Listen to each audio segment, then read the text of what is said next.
His student activities include football and being a member of Brookville Baptist Church. Ben's most memorable moment was singing karaoke with the team in the locker room during camp. Ben's future plans are to go to Yellowstone with his older cousin to take a gap year. He then plans to take up a trade such as welding, carpentry, or a mechanic. Ben Fritsch.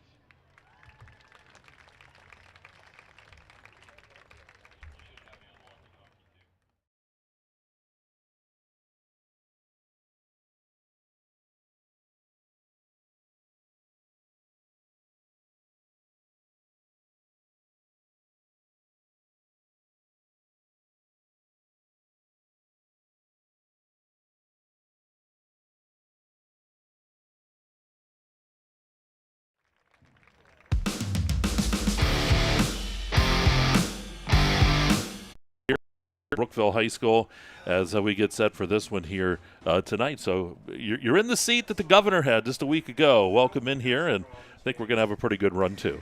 Yeah, I think so.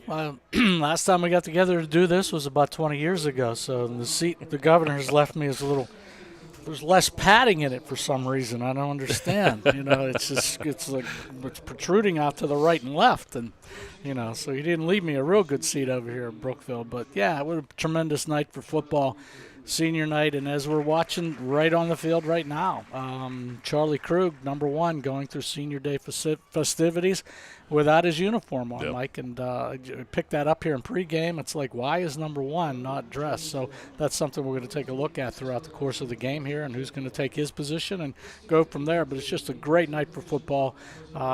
The people from Brookville have been showing up in droves here from the first game, and a big crowd tonight too and everything, so credit to them.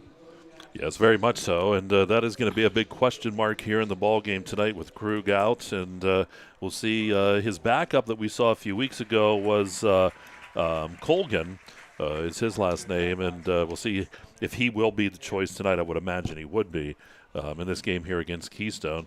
But we will take a timeout here. We're going to come back out to Brookville Area High School here momentarily, and we're going to go inside the game, talk a little bit about that. Builders.us. You can buy online. They really have everything for the home. Wow, I'm heading over to Tio Nesta. I know. Tionesta Builders. Tionesta Builders Supply Home Improvement Center. Family owned and operated since 1958 with locations in Tionesta and Shippenville. That sounds good. I'll check them out online at tionestabuilders.us. Zockrell Motor Truck Sales in Clarion is an International Diamond Ed certified service department. As one of only 276 such shops in all of North America, you can be sure that when your medium or heavy-duty truck needs service, the job will be done correctly at Zockrell Motors. Our work is guaranteed nationwide at any international truck dealer, and our parts and service prices can't be beaten. Our technicians are factory trained and factory certified. Don't trust a shop that just thinks that they can make repairs. Come to Zockrell Motors Diamond Edge Certified Service Department. If it's maintenance you need, click ZockrellMotors.com or call us for a quote on those jobs too. Our prices are great. Best of all, you know the repair is done right and it's guaranteed. Get your truck service work done at Zockrell Motor Truck Sales, 2 miles north of exit 64 Interstate 80 in Clarion.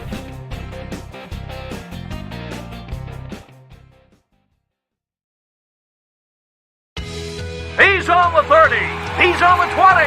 He's on the 10. It's a touchdown. There's nothing like football. The lights, the cheers of the crowd, and getting a chance to see our local athletes and kids give it all they've got. Come to a game. Support our local schools. Clarion County Community Bank. A better way to bank. Member FDIC. Visit us online at clarionbank.com.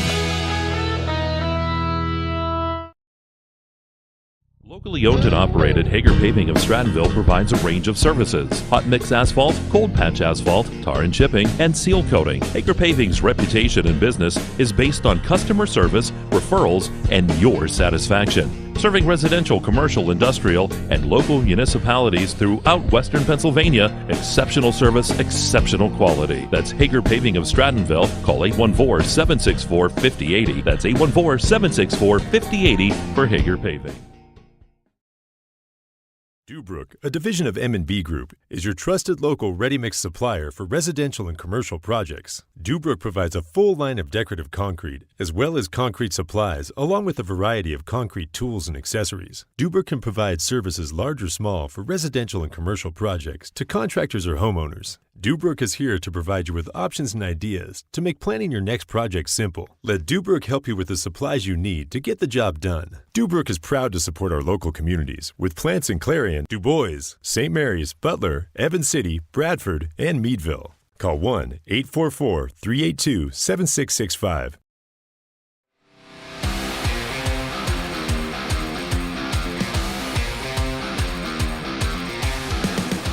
All right, back at Brookville Area High School. There's Nico on the American flag flying high and proud over the field there off of the ladder truck from the Brookville Tire Company. We're rocking and rolling here, too. It's Kerle Tire pregame show, part of Kerle Tire High School football. Tonight, Keystone here at Brookville. They had the pregame ceremonies for all the seniors here tonight. Didn't have you out there, Dave. No, seniors. I know, seniors. I know. I qualify. Somebody asked me the other day, do you get the senior rate? I'm like, I don't really want to answer that right now. Do want to thank all the folks here at Brookville Area High School, too. Rolling out the red carpet, McMillan's Carpet Outlet is a sponsor for that, and they always do a fantastic job here, really welcoming us well. Lots of great space here in the new press box at Brookville High School. I want to thank them for that. We go around the league tonight, too. Some games that you want to check out. Keystone, of course, is here at Brookville. We'll have that game for you coming up momentarily. Central Clarion's at Union AC Valley. That game being played in Reimersburg. Kane at St. Mary's. Otto Eldred at Bradford. Du Bois, as Bob always preferred, at Northern Bedford. Carn City's at Ridgeway. That game, if you would like to check in on that, there's a lot of special things going on that our friends up at 97.5 The Hound have done some special pieces and that they're going to have with that broadcast. If you want to check that out, you can do that. We would not be upset. Cameron County at Montauk tonight. County is at Brockway. Phillipsburg Osceola is at Clearfield, and Kerwinsville is at Mount Union. And you had a couple D10 games. Next week, on Saturday, we will have that Franklin and Oil City game coming up. Yeah, I wanted to mention, do you have the Punxsy Red Bank game on there? You know what? I did not. Punxsy and Red Bank, too, yeah. Yeah, Punxsy and Red Bank. And the big thing I wanted to bring up about that is that Punxsy has their first two games, Mike, they have outscored their opponent 101-6. Wow. And Red Bank in their first two games have outscored their opponents 106-13. So, a lot of points. Haven't given up a lot of points, so it'll be interesting to see how that's going to go. They're going to burn the lights off of the Punxsy football field tonight. Well, you do know that we need to stay updated on that Punxsy score because Bob always had this fantasy that I was big time into Punxsy. So I'd always play it up, and I'll make the Punxsy Chuck sound when you give the score going. Oh, yeah. So you can give it if up. you see it, that's fine. Well, the other score the other games we like to have you point out here a little bit. Franklin is at General McLean, and the reason we bring that game up along with this one, Northeast at Oil City, is next week we're going to be on the road. Yeah, we'll be there on Saturday. Not sure, too. Then they beat us up pretty well last week, so we don't know how to gauge that basically coming off of that. But they're 0-2, and talking to him a little bit further about everything, they got a lot of weapons. He's very pleased with what's going on. Even though they're 0-2, they got a lot of weapons, and Krug has been able to pass the ball around to a lot of different receivers that really make their team really good. And he thinks they have a good football team. It's just a matter of their record doesn't show it, with 2 losses to Struthers and another one to Central Clarion, basically. And they gotta stay healthy. They've been getting dinged up here and there and everything. Depth is going to be the big thing for them heading into the rest of the season. But they think they had a great week of practice. He told me today they're hungry for a win. The other key player that's really out for them is number 88, Austin Colgan. He played very well in that Central Clarion game, the first game of the year. And he's out indefinitely with an injury. And so some key positions, a little dinged up and everything with them. And, they got to rally back. And they're 0-2. They got to win a football game. And then had a great conversation with Todd Smith yesterday, and Todd said, hey, they got to start running the football. They got to be successful running the football. They've been throwing it an awful lot, and Rice Weaver, the quarterback and everything, ran for 100 yards in the first half before they had 3 turnovers in the second half with everything. So We'll have to see, but Todd's they're gonna start a freshman quarterback tonight. I'm looking forward to that. The Corsetti kid is in 9th grade. Another freshman going to start, Eli Nellis. They're a little dinged up with everything, and one of their good linebackers and tight end, Joey Spencer, has been playing really well for them. He wanted to highlight that, and then Brock Champlier is hurt and out for a while. Got hurt in that scrimmage against Central Clarion, and but he kept emphasizing to me they have to learn how to run the football, and they are going to try to run the football tonight to succeed. All right, there you go. That's looking around the game. We looked at both teams there and a good idea of what's going on. That's brought to you by Brookville Equipment. I want to thank them for that sponsorship. We'll take another time out. We're going to come back out here to Brookville High School football field. We still have Katis' keys on the way. We'll look at the field conditions, weather forecast. It's all coming up tonight. It's it is Keystone taking on Brookville, and it is Kerle Tire High School football. It's live right here on Explore Clarion and D9Sports.com. That was great. Yeah, it's nice talking to those guys. They said a bunch of other stuff, but whatever I appreciate. Yeah. I'll try to do that every week, especially with those two guys coming up next Saturday. Yeah, and that Knox kid's a nice kid. I took him a shirt after the game last time. Well, I think that's what you should say. One reason we're going to broadcast that is that people get a chance to see him play, and that'll drive people to us. I always use the excuse, too, because NFHS wants it, and we're an affiliate. I'm like, well, they asked us, you know. Located at 162 South 2nd Avenue in Clarion. Give us a call at 223-9990 or visit JennyClarion.com. That game is at Franklin, I think, isn't it? Throughout West Central Pennsylvania, people are losing their glasses. Well, they haven't really lost them. They just don't need them anymore. Thanks to the amazing LASIK surgeons at Laurel Eye Clinic. Call Laurel Eye Clinic and schedule your free consultation.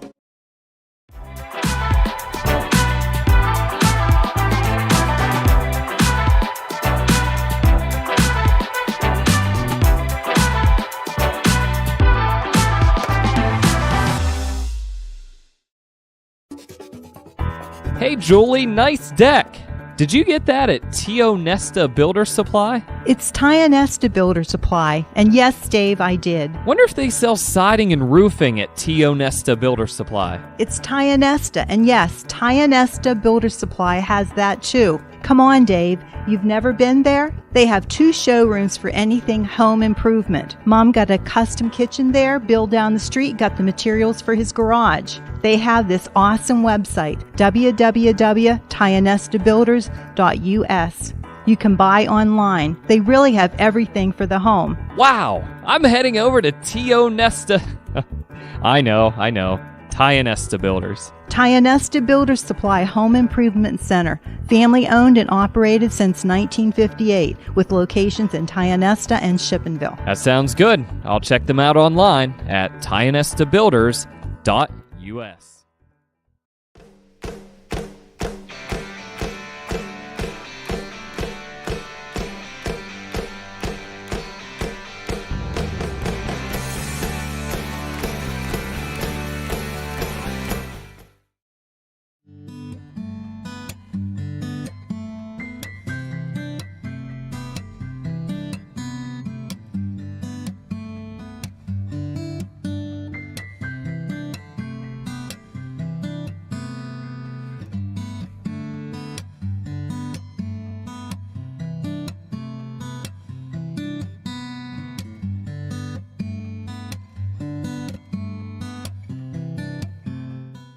Want to cut your cooling costs this summer? With a highly efficient air conditioning system, you can save up to 50% in energy cost while enjoying more consistent temperatures throughout your home. Call Luton's Plumbing, Heating, and AC at 814-226-8695 to schedule a free evaluation of your system and learn how you can move up to a new level of comfort and efficiency this summer. You can afford a gorgeous, custom-designed hardwood Kerle's kitchen for a lot less than you'd pay at a DIY store. Go to FactoryDirectKitchens.net. At Kerle's, there are never middleman markups or hidden charges that can add 40%. Go to FactoryDirectKitchens.net. That's FactoryDirectKitchens.net.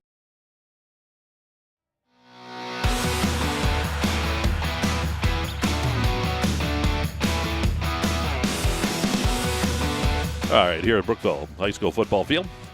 Just had the anthem done on the field. course, we're in the Kerle Tire pregame show. We're getting set for Katis' keys to the game coming up here momentarily, and do want to let everyone know too. Of course, tonight a lot of folks' thoughts are with Mason Martin from Red Bank or from Garden City last week in that game against Red Bank Valley. Of course, we were down there broadcasting that one. What an evening that was! It's just something you'll never forget, and we can't tell everyone to pray. You got to get the prayers out there and help this kid out. I know he's still in some critical condition. And tonight, at all of the different games, they're taking just a moment and they're thinking about Mason. And I know up at Ridgeway, they're really going overboard. Ridgeway is doing a fantastic job as they donate a lot of the proceeds from that game to his family. I know Mason's mom also suffering from cancer and having a hard time with that. So family really whammied. And last week, it was just a very tough evening as they attended to that young man. And we'll keep you updated as much as we can. I know Mike Kilroy, very close to the folks in Garden City, has done a fantastic job. Gets those reports out as fast as he can when he finds out information, because, of course, he wants everyone to know what's going on. And we'll do the same. And, as if we hear anything, we'll certainly pass along. But stay on Explore Clarion and D9 Sports, excuse me, as we'll talk about that. And a special, thank you that goes out there. I got a chance to see a report on the television last night and everything. Gary Wyant from over at Vinyl Graphics, yes, donating his services to make those MS.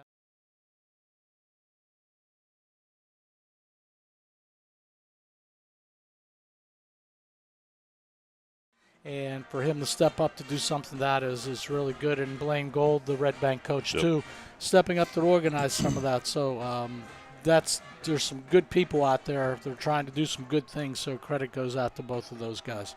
All right, now time. Why don't we turn our attention back to the game here? Katis' keys to the game. Dave, what do you think each of these teams need to do? Well, number one, I had a whole listing of different things, keys to the game for Brookville, until I see number one in street clothes, and Charlie Krug, quarterback, not going to play tonight in street clothes. And now, I think it's a whole different ball game, because what I said, he's got to continue to do what he needs to do, distribute the ball to a lot of different receivers. But now with a young quarterback coming in, or backup quarterback, not sure what Coach Gabe is going to do basically on the offensive side as far as Brookville goes.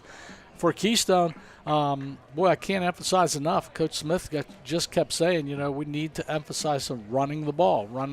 And you run the ball, you keep the clock moving, basically. So let's see if Keystone's going to come out. They're going to start a freshman quarterback, and let's see what he's all about and everything, the Corsetti kid, and see if he can get the ball, the ball moving pretty well for them. And Dom Corsetti's 5'10", 150-pound quarterback, so his freshman year. So let's see what's going to happen as far as both of those things are concerned.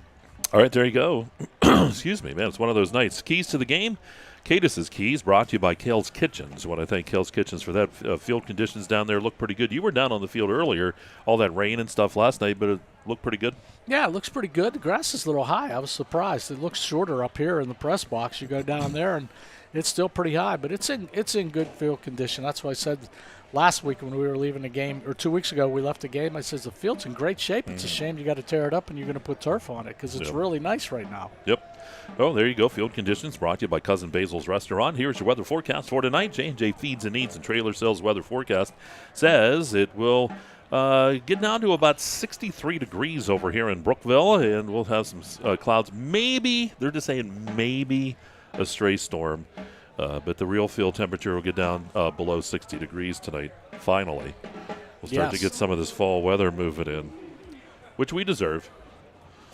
Keystone, Mike, has won the toss, and they are going to receive. You don't see that too often anymore. Back in the day, you used to win the toss and just give us the ball. Why ask? Or defer. Everybody deferred for a while. Now, all of a sudden, Keystone's going to take the ball.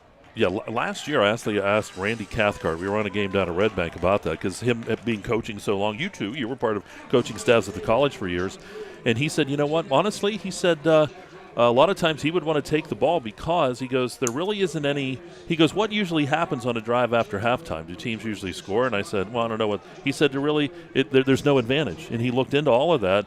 But I know a lot of folks think it does give them that. I know Bob was pretty adamant about deferring and going on defense first, but everyone has their own kind of idea about that.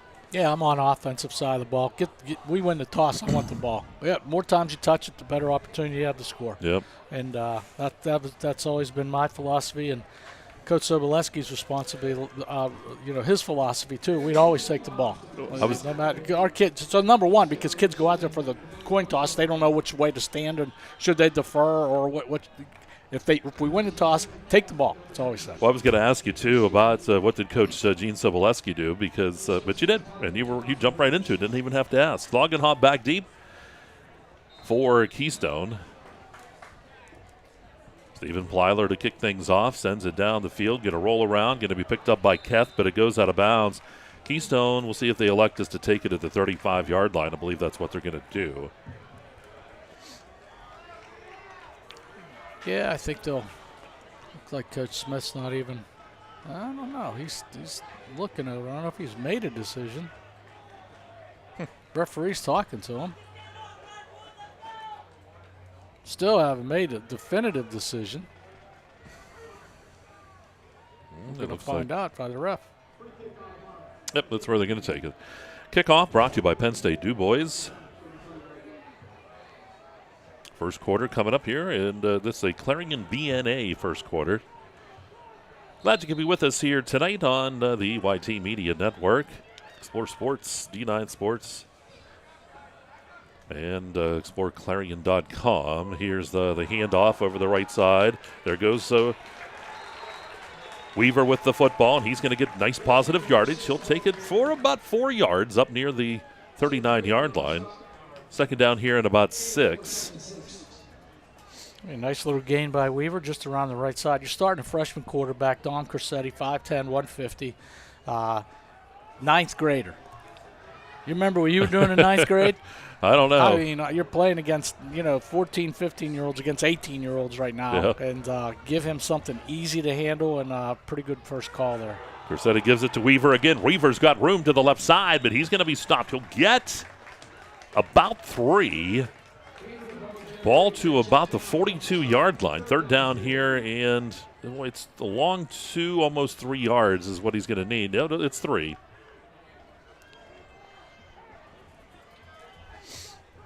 Well, he's their best athlete. There's no doubt. Had 100 yards rushing last week in the first half before things started getting moved around a little bit, started throwing the ball a little bit, and a couple interceptions against Union AC Valley last week. 3, matter of fact, led to the Golden Knights, the Golden Knights win last week against Keystone. Yep, those Falcon Knights. Falcon Knights, thank you. There you go. It takes time. It's gonna. I still call Clarion all kinds of different stuff, Central Clarion. We have a timeout on the field. Why don't we just hold right here for this one? Of course, the game here tonight, first quarter, Clarion VNA first quarter, and the timeouts and the broadcast booth. Got to get the broadcast booth in there, too. This John Deere dealer. And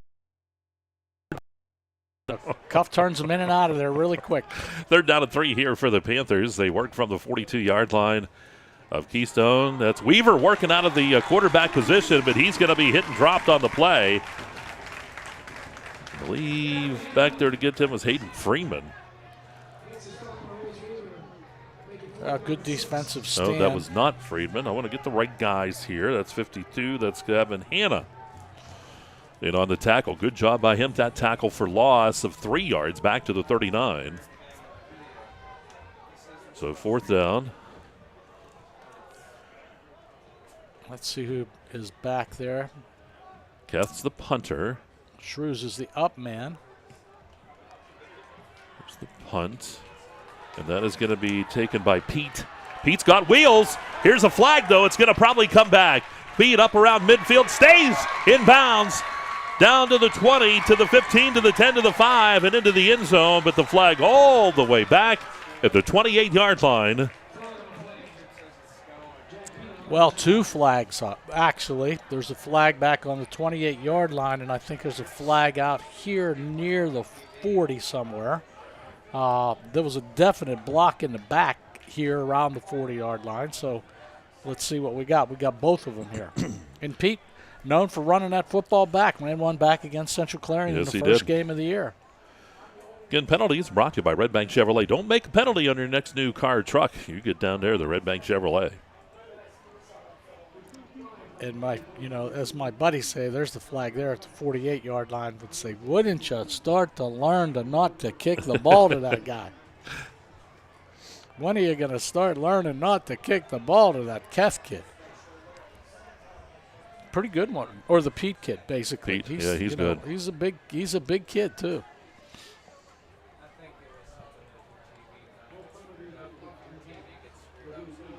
So they're going to back up the Raiders inside the 20, down around the 22-yard line.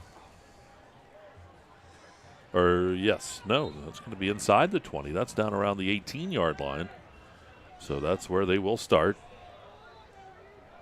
Easton Bellafour working in the quarterback position, and he smacks his hands. Keystone jumps. We'll see, is there the offsides or is it a procedure penalty? Dead ball. It is offsides against the defense.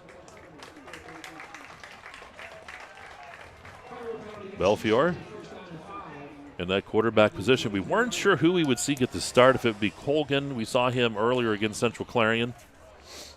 But Belfiore's in. Yep, he's in there at quarterback, so he's not listed as one of the quarterbacks, but he's in there now. Sariani's in the backfield with him.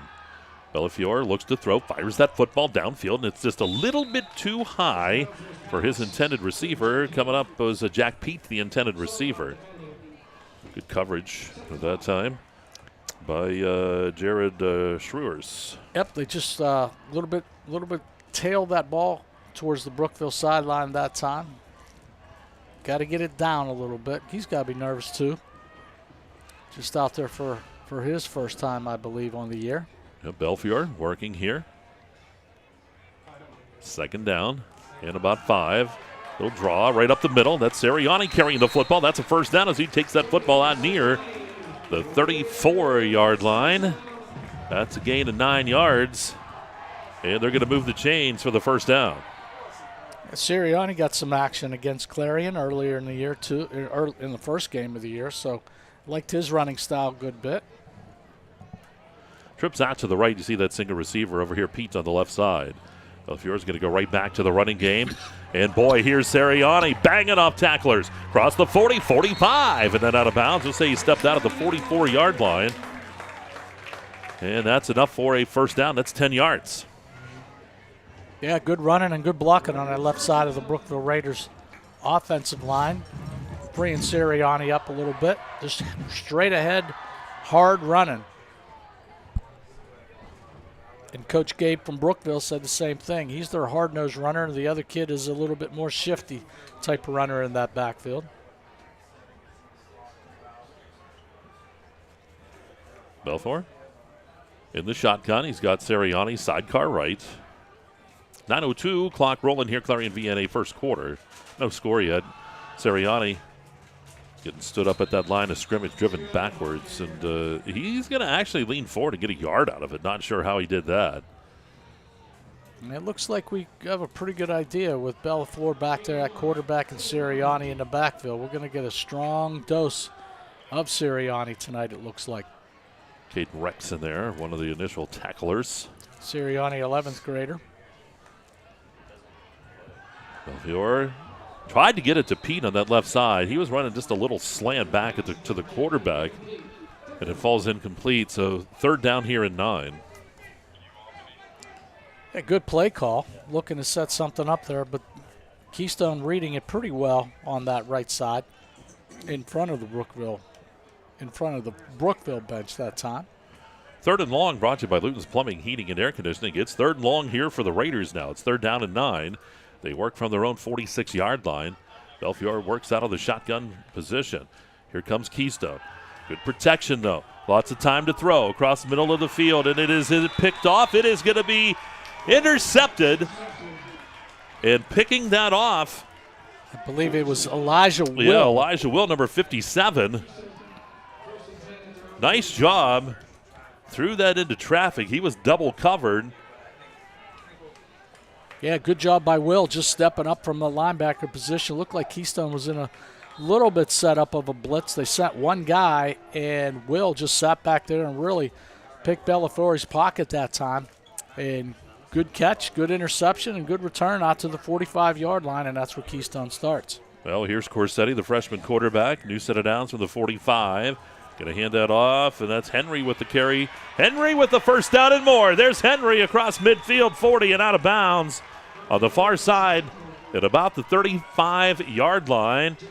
So give him, 5, 10, 15, and 20 yards on the run.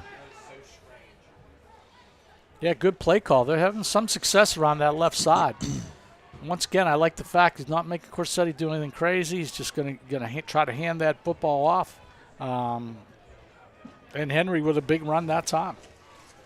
Weaver in the backfield this time. They'll send the man in motion. They'll give it to Weaver. Bangs into that line of scrimmage and push backwards. Brookville wasn't moving anywhere that time. No gain on the play, 2nd and 10. Well, Mike, I said that in the keys to the game, too. Todd Smith said we have to be able to run the football. And we got some big guys up front. And we have to be able to run it. So they certainly have proved that here in the first few minutes of this football game. They've run the ball 1, 2, 3, 4, 5 times so far. Corsetti will come under center. Send Henry in motion. Now Corsetti under pressure, rolls right side. Fires the ball. Oh, my! It was almost picked off by Pete of Brookville right around the 25-yard line. It was thrown a little behind him, and he tried to get his footing. Pass is incomplete. That stops the clock at 7:21 to go here in the first, no score. Yeah, good little rollout, just something real small. I can tell you, I had a lot of experience with Todd Smith as offensive coordinator at Clarion High School. Called really good games when he worked for Larry Weiser back in the day with everything, and liked his play calling skills and did a pretty good job with it, and he's carried it over to be a head coach. Trips left, twins right. Out of the shotgun, Weaver goes. Weaver fires the ball across the middle. There's Henry wide open, caught, touchdown. 35-yard score as Keystone on the board. Weaver with the pass to Henry. Corsetti just got pressured. Brookville brought the whole house, and Corsetti just stood back there, and all of a sudden you saw Henry just free himself up downfield. Nobody around him, so easy touchdown for Keystone. Good pass. So there you go. Weaver working in that quarterback position that time. 7-12 is the mark where that score comes. And Josh Beal is on for the extra point try. It's been a couple weeks of these big guys kicking extra points. Takes you back to those days of Bubba Doherty down at freaking Red Bank. There's the kick up good. Keystone leads at 7-0. 7:12 to go in quarter number 1. We'll take a timeout. You're watching Kerle Tire High School Football. It's right here on exploreClarion and D9Sports.com.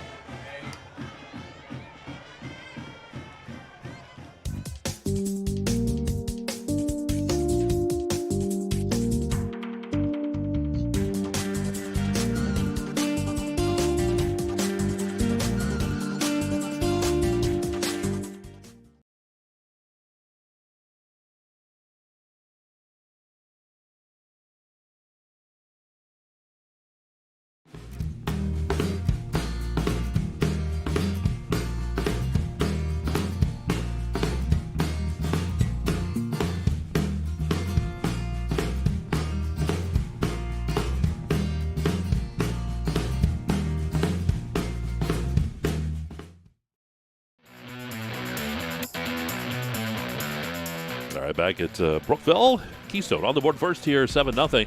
Just got an update from up at Ridgeway. Karn City on the board, sure, with an 80-yard kickoff return to start the ball game. 6-0 Karn City up on Ridgeway. With that Zockroll Motors update for you. You got to say Zockroll Motors update or Billy Kale gets really upset. I got it. Touchdown, Billy Kale. The 9th grader from Central Clarion, huh? He's tough. Yeah, I saw him last week with everything. So, man, who expected this? Keystone jumping all over Brookville here, 7-0. Ball fielded by Freeman. Here's Freeman. He's got wheels, too. Freeman high kicking it. Out across the 20, 25, 30, 35. Stays in bounds up near the 45-yard line. We'll see where he steps out on the far side. Nice return by Freeman. He did the old Willie Mays catch on that one. And brought it right back. Well, Freeman around that right side. Had a lot of running room and special teams. Another big plus. Of course, Pete had one earlier. It was called back on a few penalties, but Freeman, good running that time, sets Brookville up at pretty good field position at the 47-yard line. There we go. The Blue Raiders of Brookville down 7-0 here to Keystone. Quarterback is Belfiore. Sirianni in the backfield with him as they get set to go. Krug is on the sidelines. He is not dressed. Belfour looks to throw. Swing pass comes out. It's caught, but it's going to be a short gain. Maybe 1 yard is all that it's going to be.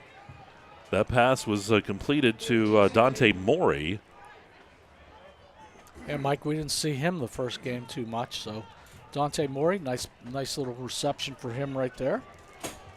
Just a yard's all it is. Second down and 9.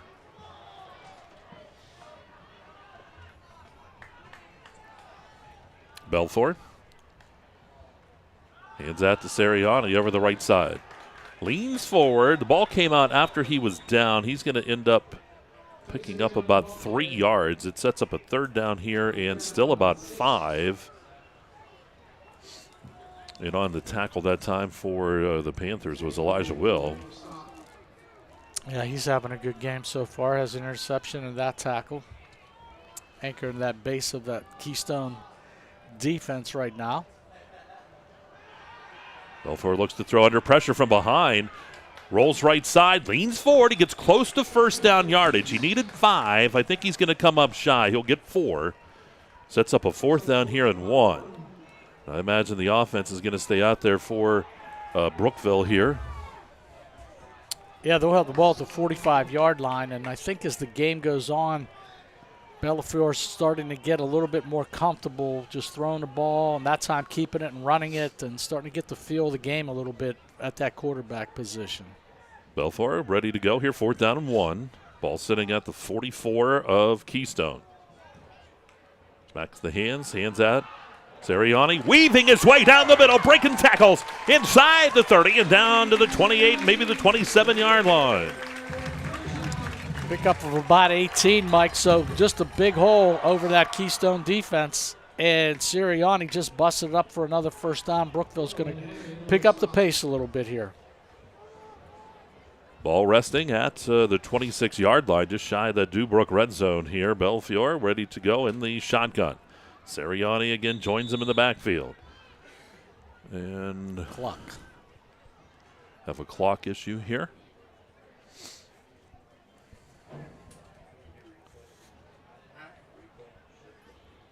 Or is there going to be a timeout? So the clock hadn't started, so a few seconds will come off of that clock here. 4:56 remains here in this first quarter. 7-0 Keystone, but Brookville moving that football now. Ball at the 26-yard line. Yeah, nice little drive. Belfort looks to run. Gets out of a tackle, rolls 20, 15, 10. Belfort into Dubrook red zone. He'll be down at about the 8-yard line. That's an 18-yard pickup for him, and they're moving the chains. It is a 1st and goal.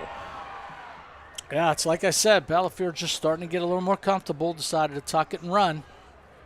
Watched a lot of games. Charlie Crew did that, I'll bet, from his wide receiver position. I figured if Charlie can do it, I can do it. Belfiore ready, hands it off to Sirianni in the middle, and Sirianni's going to be spun down to the ground. Good, solid tackle by Josh Beal. And he'll get maybe 1. Well, Todd Smith just couldn't speak any higher than Josh Beal on the phone with me earlier today. Had all kind of praise for Josh Beal. He said he's going to be a good one as time goes on here with everything. 6 foot, 260. Senior. Ball's at the 7. Belfort to the right side, looks to throw. He's going to tuck that football. Belfort hit, and he'll get yardage inside the 5. Looks like he gets down around the 3. Give him 4. So Brookville faces a 3rd down and goal. This will be Of course, 4-down territory. Yeah, about 3rd down and 4. They'll mark it there. Brookville in trips showing that formation. Just Sirianni and Belfort in the backfield. Keeps it. Belfort looks for room. Finds his way for the 4-yard touchdown into the end zone.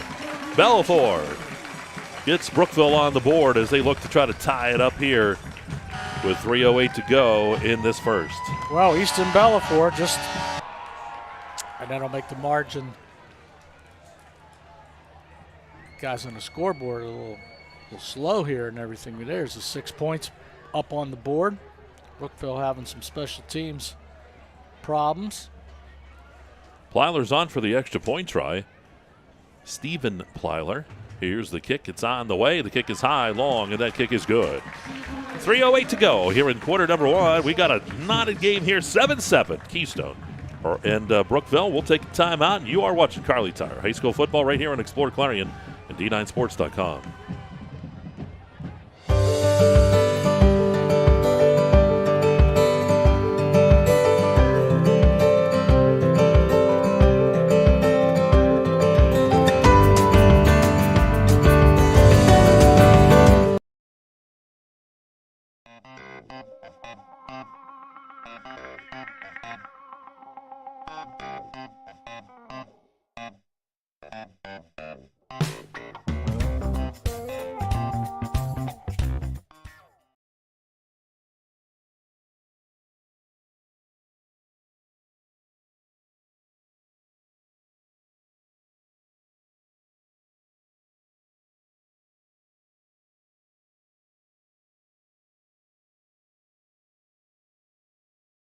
Zockrell Motors update. And you know who sent us that? Bob Dunkel. Bob Dunkel. I'll tell you what, he's keeping us honest tonight. He's watching. Oh, I'll be ready for my critique tomorrow morning. It'll be a 6-page PDF document. Highlighted. Oh, yeah. He says, you said this. You called Monotol one time. He's going to let me have it. Here comes Keystone. That is Keth. Nice return out across the 30. He'll be dropped at about the 32-yard line. Plyler with that kickoff. Again, extra points brought to you by the Eric Schick Agency. Touchdowns by Bauer Truck Repair. Keystone a good field position. Didn't know really what to think. Really thought the loss of Krug was going to be a big thing, but Bellefort's really stepped up here in the first quarter. Done a good job. Not as mobile as a Krug, but he's kept the ball. He's run the ball straight and north and south. He's done a pretty good job so far.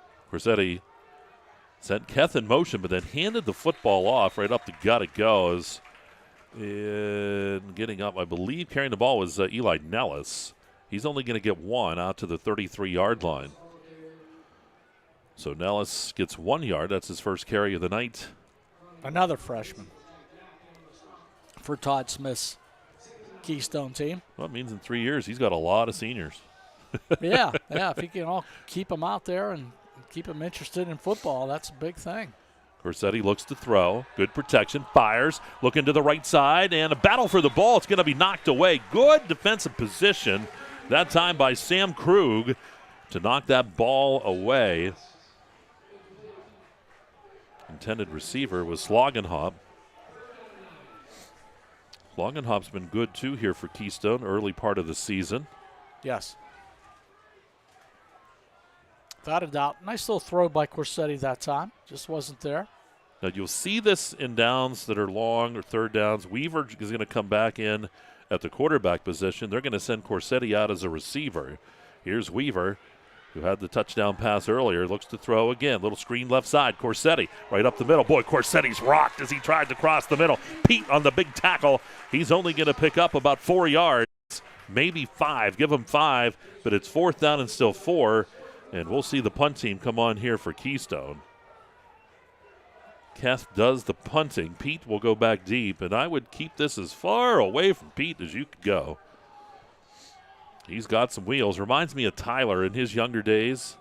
He was a terror. I'll tell you what, people were afraid of him on the football field and anywhere else he was playing. High snap pulled down by Keth. Gets the punt away. It's a low punt, and nice job. He angles that out of bounds. Really nice punt, actually. It's going to go out of bounds at the 35-yard line, but he keeps it away from Pete and kind of flips the field a little bit there for Keystone. Yeah, it's a good job that time getting out of a lot of pressure, high snap, and then with all that. So now Brookville's starting pretty good field position. Nobody's been able to really turn the field over too much here. Everybody's starting their drives basically at the 35-yard lines here in the first quarter. 1:34 remaining. So Belfiore, we got it right. Got to get that pronunciation. Yeah, it's Belfiore, but I believe it's Belfort. Going to take that snap, keeps the football, looks to the right side. He gets out of one tackle, leans forward, and takes it up near the 39-yard line. That's a gain of 4, almost 5, and he was able to lean out there and get an extra yard. Well, they got some size with Pete and him. You can see we have camera down on the field today, too, here. And, boy, Chase doing a nice job getting some of those close-ups. Little draw play up the middle. Sirianni, I think. Yep. Sirianni's going to take that ahead, and he'll get 3. So third down here and a couple for the Raiders. Sirianni now with 7 rushes on the evening. He'll stay in the backfield. Clock down to 30 seconds. Big third down here for Brookville. Gives it to Sirianni again. And, boy, it's going to be he's going to be short. I believe where the one official comes in, he's short. He gets 1. Yeah, he had the last turn. He tried to move his shoulder right across that 45-yard line. Don't think he got it. No, Brookville doesn't have to snap the ball here if they don't want. There's just about 8 seconds. Yeah, we're going to go to the second quarter. Mike? All right. Well, first quarter in the book. We're tied at 7 here at Brookville High School, Keystone. And Brookville will break, coming back. Second quarter on the way. You're watching Kerle Tire High School football and explore Clarion and D9sports.com. With so much to protect each day, Eric Schick Insurance and Financial Services is here to help you find the right coverage that fits your life. Call 814-275-2210 to learn more. I chose MPRC because it was great to have a local, affordable option here in northwestern Pennsylvania. I live in this community and I wanted to stay in this community. Learn more at discovernprc.org.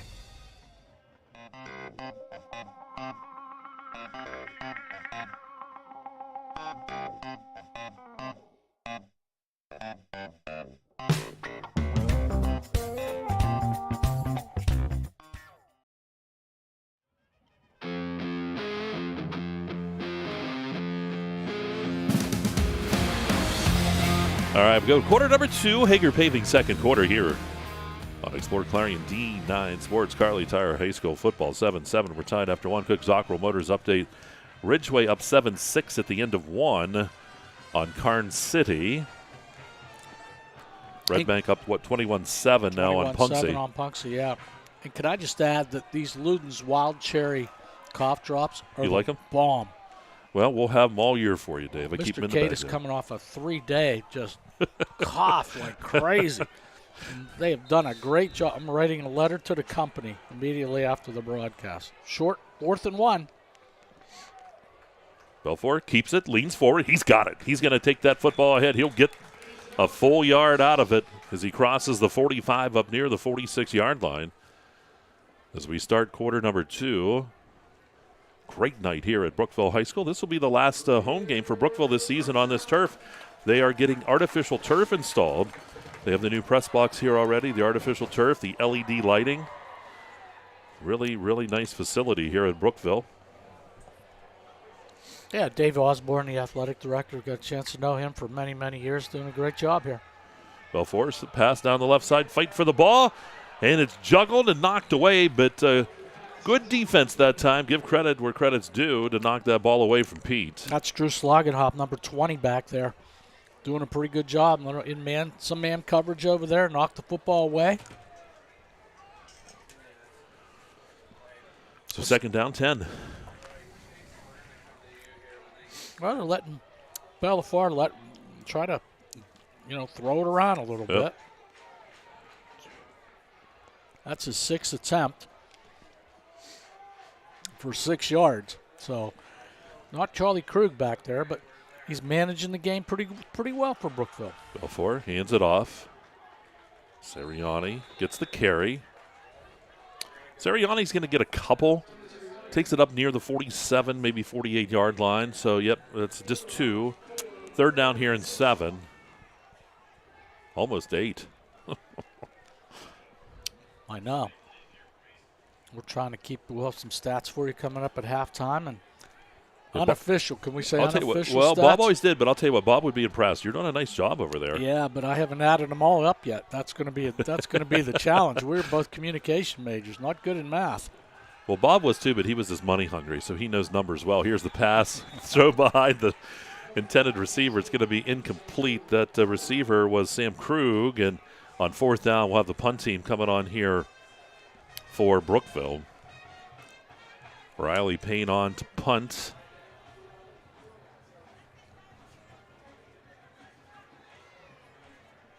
Keth is back deep, and also Nellis for Keystone. Good snap. Yeah, nice punt. Angles it. Fair catch called for by Keth, and he will take it right at the 15-yard line. So that is where Keystone will have the football as they start this drive. We're tied at 7. Mike, second quarter being brought to you by Bauer Wagner Properties. Whether you're looking for long-term stay, short-term stay, or a commercial unit, Bauer Wagner Properties has the right property for you. Be sure to check out their new jacuzzi suite on 5th Avenue in Clarion. I figured you might rent that just so you'd be right in the middle of town. Well, maybe for autumn leaf. Yeah. That's a great idea. I got some buddies that may consider doing that. Weaver back at the quarterback position is going to keep it.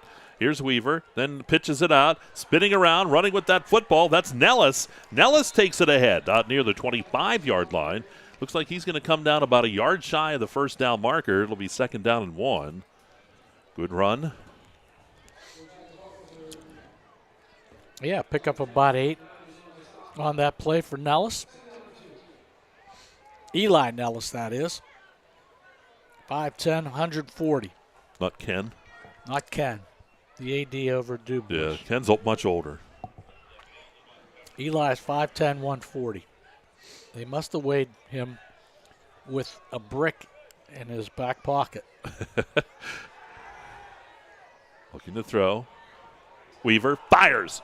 Finds his man, slog and hop, 1st down across the 40 out to the 41-yard line. That's a gain of 16, and they're going to move the chains. 1st downs brought to you by Nick's Auto Body. And there's one of them. Nice play. Yeah, nice pass that time by Weaver. Gain of about, what'd you say, 16? Yep. Good job to slog and hop. Ball at the 41. 7-7 tie. We have a whistle. What do we got here?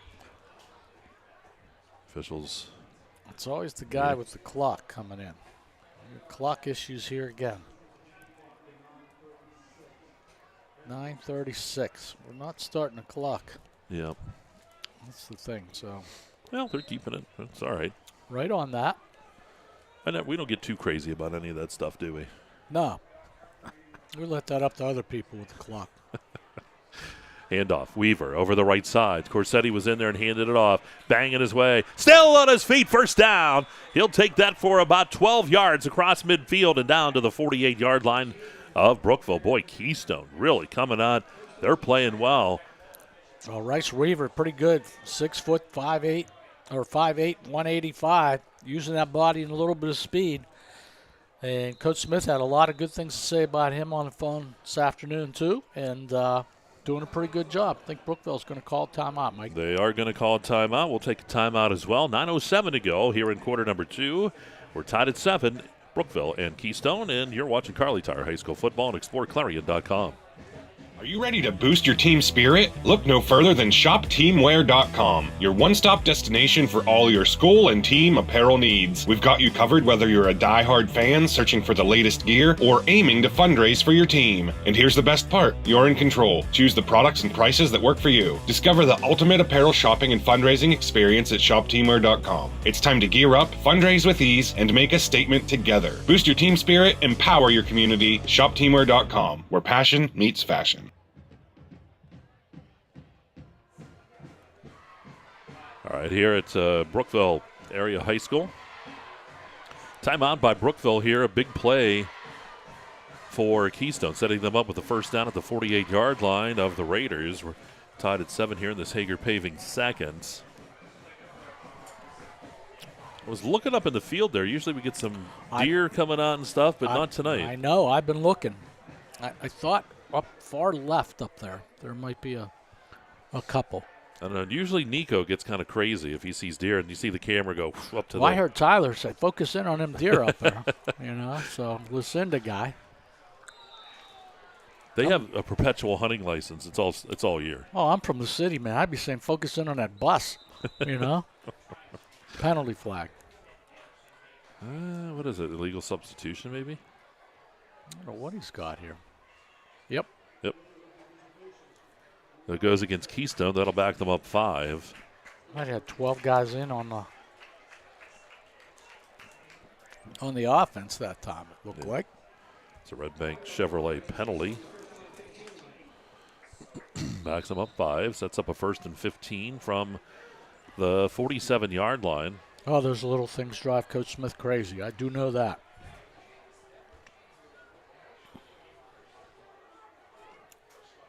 Corsetti under center. Rolls to the left side. Defender slips. But Corsetti's going to be dropped. He'll be sacked on the play. Good job. Good. Never given up that time for Brookville's Jack Knapp as he kept after Corsetti and finally drops him for the loss back to the 41-yard line. Well, I could tell you that play just wasn't going to work from the start. And Corsetti dropped back. He took too deep of an angle, and Brookville was just able to swarm around him and bring him down for about a 5-yard loss on the play or 6-yard loss on the play. Yeah, it sets up a second down here in about 20-21. Weaver back at the quarterback position, steps up. He's hit. Weaver fighting his way. He'll be dropped and sacked on the play. Wow. How about, let's see here, that's Danny Drake in there. Saw him and a host of others, but Drake getting that sack that time for Brookville. 3rd down now in what they call the country mile. Brookville starting to bring the pressure on this series. Getting a lot more penetration than they were earlier in this football game. Still pretty warm down there, Mike. A lot of guys with their hands on their hips, but pressure and each quarterback that Keystone brings in. Weaver in the shotgun. Brookville coming. Going to pitch that ball out. That's into the hands of Heater. Heater over the right side. Heater will get a few yards back, but not a whole lot. He'll get about 4 before he's stopped. So 4th down and long, 4th and 24. Yeah, and Coach Smith really doesn't have a choice here. He's going to have to try to flip the field and punt this football away. Of course, you know who's going to go back. Deep will be Pete. Punting is Beal. You got to keep an eye on where 21 is. No doubt about that. Yeah, excuse me, Keth is punting. Good snap. Keth. High kick. Comes down around the 30. Takes a bounce. Cross 30. Not a bounds at the 31-yard line. So that's where it'll be. Nice punt by Keth. 6:45 to go in this Hager Paving second. 7-7 we're tied. Good ball game here from Brookville. We'll be getting you updated on scores as we go through and more, especially during our halftime show. So make sure you join us for that, the Heater Lumber halftime show. Yeah, there's some interesting games going on out there, Mike. Keeping an eye. Bradford got their first win last week. They play Otto Eldred trying to get their second win. I think they broke a 27 or 28 game losing streak up in Bradford. So congratulations to that unit. And Belfour is going to be hit. He'll be dropped for a loss on the play back to about the 29-yard line. That's a loss of 3. So Keystone turning it up a notch defensively here.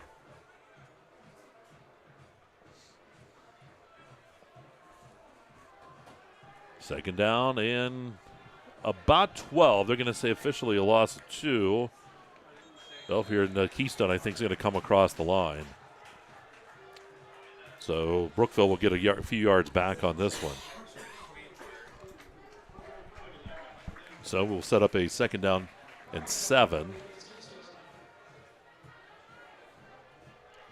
Yeah, well, I'll tell you, Keystone's just got to hold serve here right now. If you're Keystone, you can't make mistakes.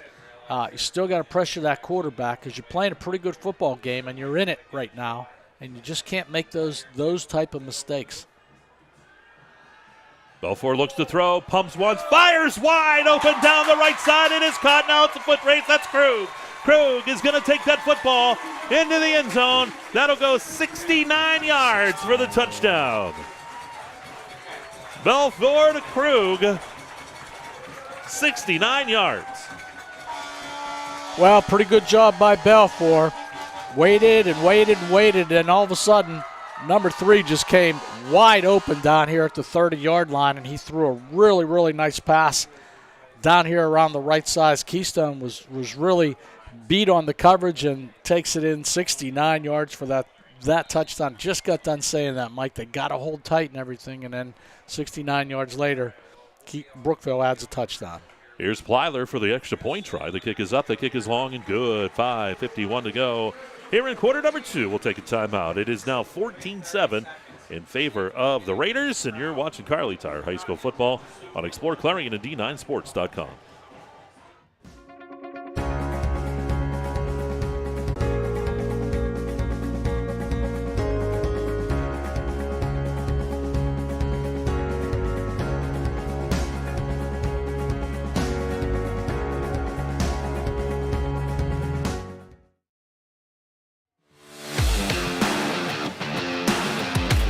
All right, we're back here. Chase Diamond down there on the field getting some great shots of the crowd. There's the band. 5:51 to go here in the second. It is 14-7 Brookville. Well, just like that, Mike, 69 yards later. Nice little pass by Belfour. And Coach Gabe from Brookville saw it open. I'm sure the coaches up here in the press box above us saw it and said, hey, we gotta try it. And they tried the fly pattern, and it worked. In Brookville with the lead, 14-7 now. Keystone has now got to move that football and respond. Slogenhop and Keth will be the deep men here as Plyler gets set to send it deep. Plyler's kick. And it's going to be taken by one of those upmen actually running with that football. I think that was Henry. And he'll take it up near the 30-yard line. So that's where the Panthers will have the football. They trail by 7. Yeah, going to start out again with pretty good field position. They're going to mark them. Let's see where they're going to place that football. Place that football about the 30-yard line. Keep moving her around. Yeah, doing a good job with that double-barrel quarterback thing with Corsetti and Weaver. So it looks like, not sure, that's Weaver back there, I think. Yeah, that is Weaver, and he's going to keep the football, and he's going to be stuck right in the middle. He won't go anywhere. He'll get no gain on the play. Yep, Weaver got the carry, no gain. Keth plug in that middle.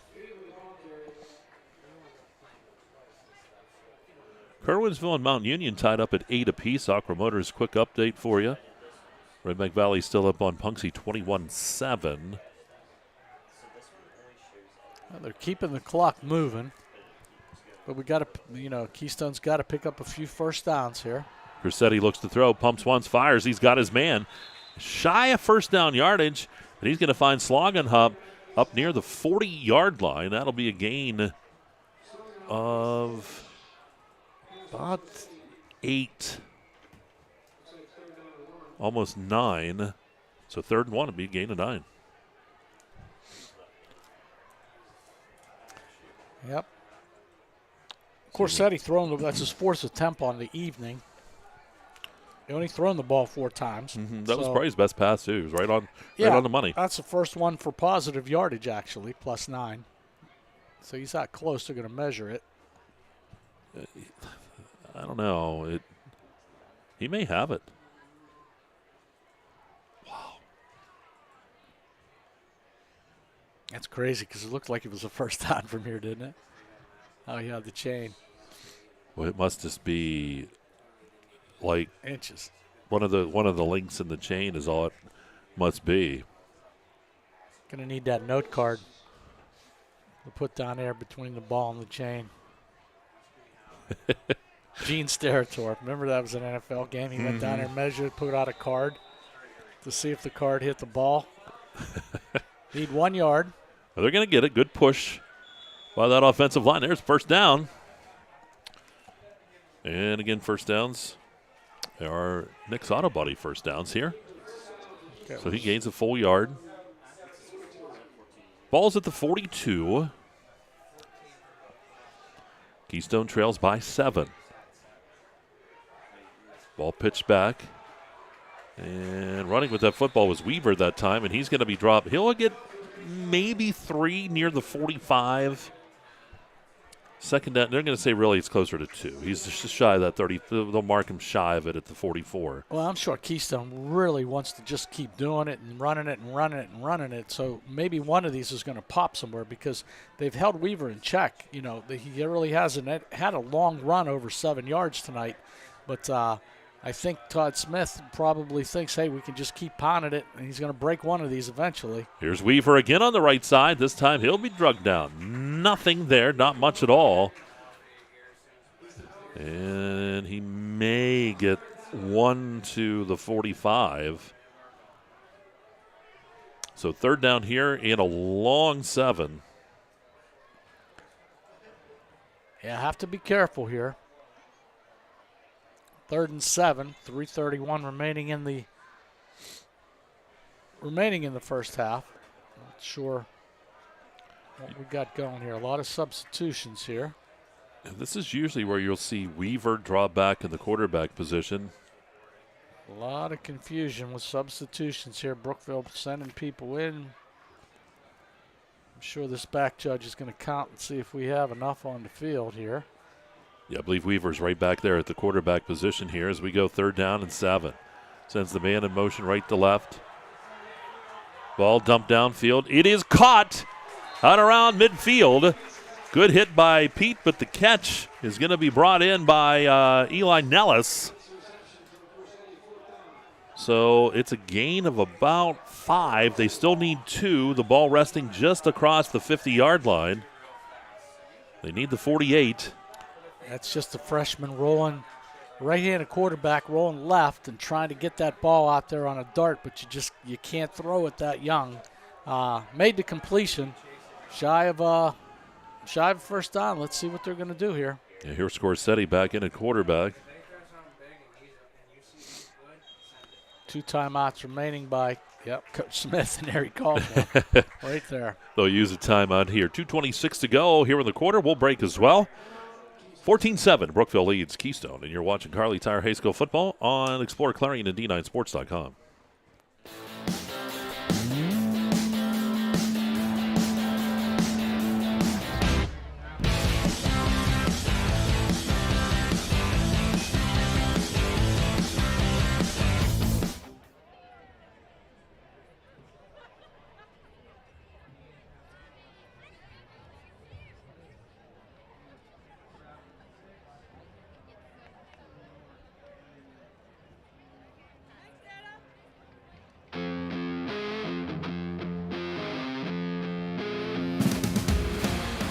There you go, Chase Steinman down on the football field. Getting a good shot there of the Keystone band. Comes back across the field. Timeout taken. 4th down here and 2 for Keystone. See if they keep Corsetti at the quarterback, or are they going to bring Weaver in here? We've seen them do that. They had a good push last time, Mike. They lined up for that first down. They had a really good push over that right-hand side of that offensive line. So let's see. The Tire backfield. Corsetti takes the snap, hands it. Weaver breaks it, busts outside, 35-30, 25-20, and he's down into the Dubrook red zone at about the 19-yard line. About a 31-yard run that time by Weaver, so we said keep staying with it, and finally it popped to Weaver that time for 31 yards. Ball marked at the 18 officially as Keystone will come up to the line of scrimmage. They are threatening here late in the quarter, 2:10 to go in the Hager Paving second. Keystone trying to tie things up here on this drive, doing a fantastic job.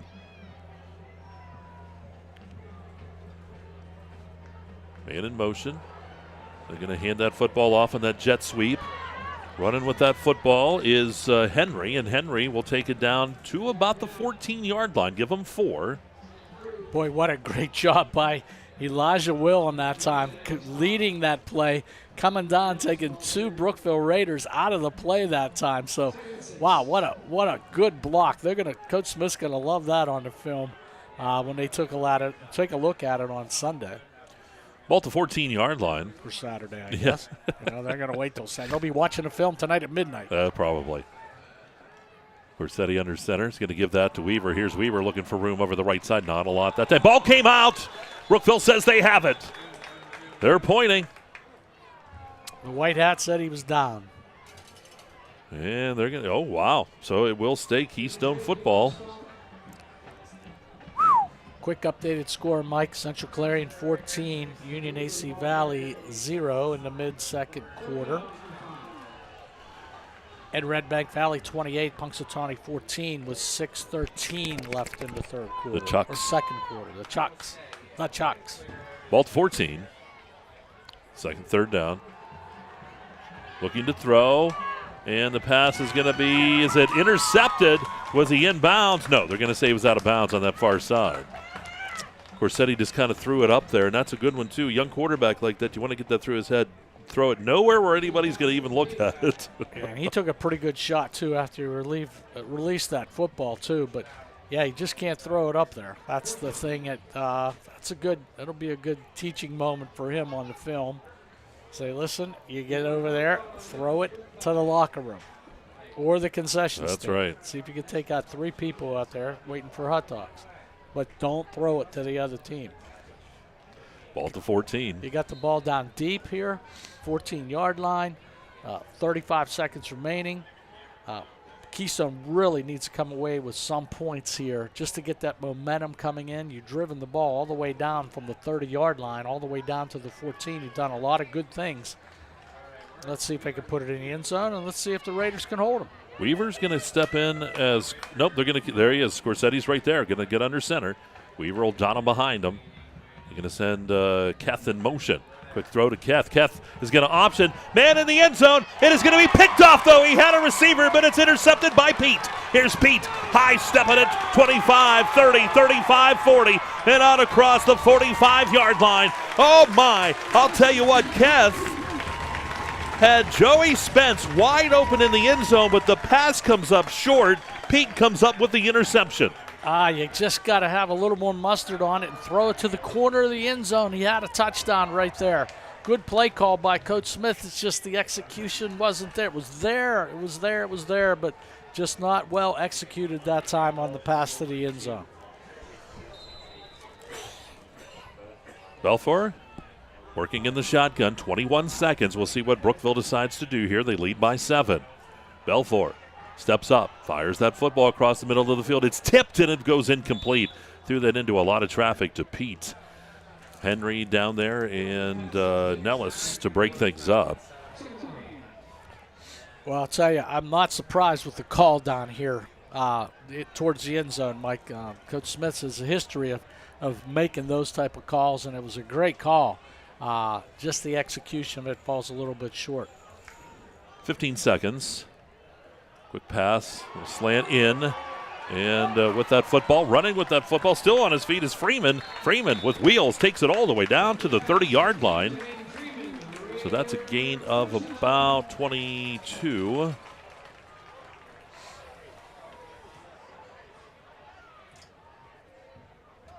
Good play call. I think Brookville still has at least, I think, one timeout remaining. Keystone will call the timeout. So Coach Smith will use this timeout. I want to remind you, coming up here at halftime, the Heater Lumber halftime show, we'll have stats, scoreboard for you. We'll look at the Zockro Motor scoreboard. We'll have the scoring summary and, of course, Katis' keys to the second half. That's all coming up. It's a big hodgepodge right now because there's a lot of things I thought would happen and a lot of things that didn't happen with everything. This first half is being brought to you by the Haskell House. The Haskell House, the area's premier event venue, located conveniently on downtown Clarion's Main Street. Whether you're getting married for the first time, second time, or third time, the Haskell House is the perfect location for your big day. The Haskell House is also available for bridal showers, baby showers, business meetings, and much, much more. So they saying after the third time, just quit, right? Just quit. Hang it up. Keg kick, party over. That's it. That's it. Belfour working in the shotgun. Sariani is the sidecar. 6 seconds. See if they take a shot downfield here. Going to bring the man in motion left to right. Belfour looking to throw. Under pressure. Beal with the pressure dumps it downfield to Pete, and it's going to be knocked away. Incomplete. 0.1 second left on the clock. Slognenhoff was in on the defense there, too. Did a nice job for Keystone. 0.1. 0.1. That's a play. Are they going to run it off?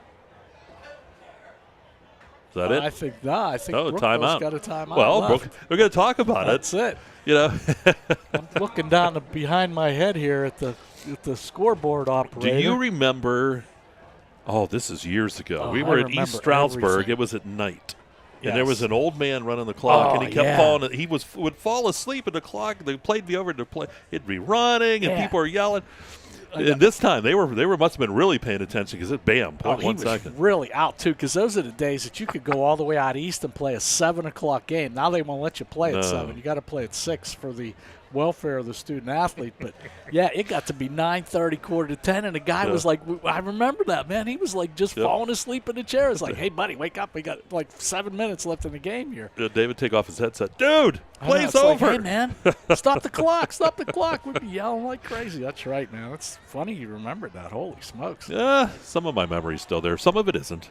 0.1 second. Well, here we go. Brookville with a shot here with 0.1. They lead by 7. Belfour sends his man in motion.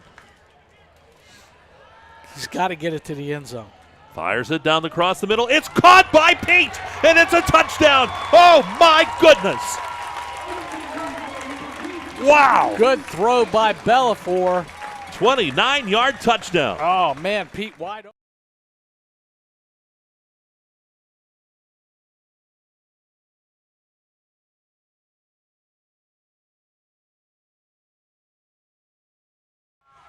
That's Pete's first reception of the night, and it turns into a touchdown. And I'm sure Todd Smith said in that timeout, too, guys, just protect your zone. You don't want to give up anything crazy. Pete wide open across the middle.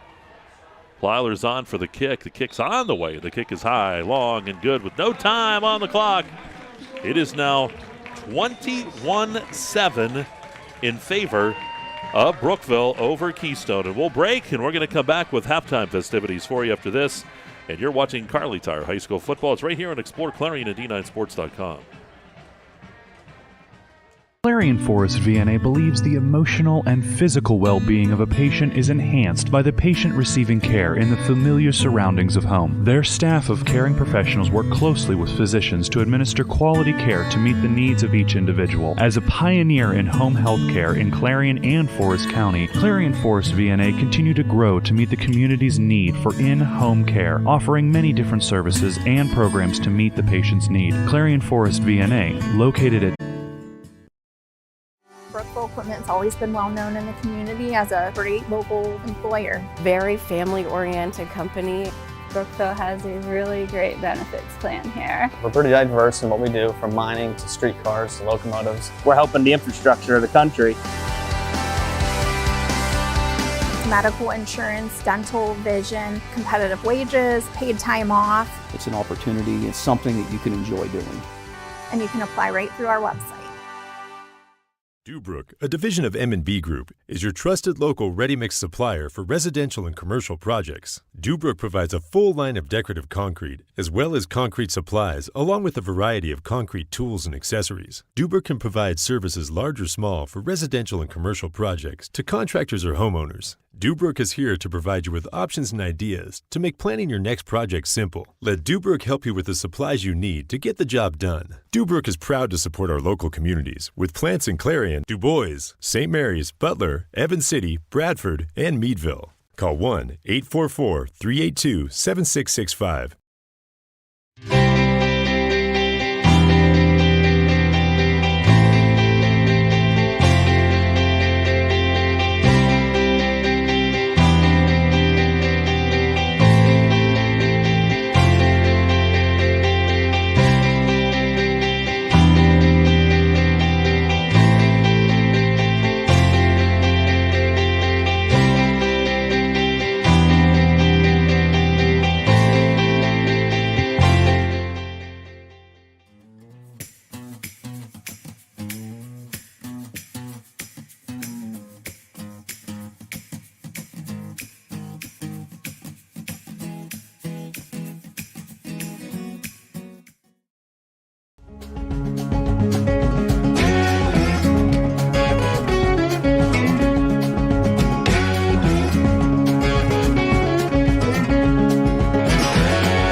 College is seen as and how college works is changing. Students are concerned with debt. Through scholarships and grants, I didn't pay anything last year. They even paid for my books. You can't beat it. Like, why would I say no to that?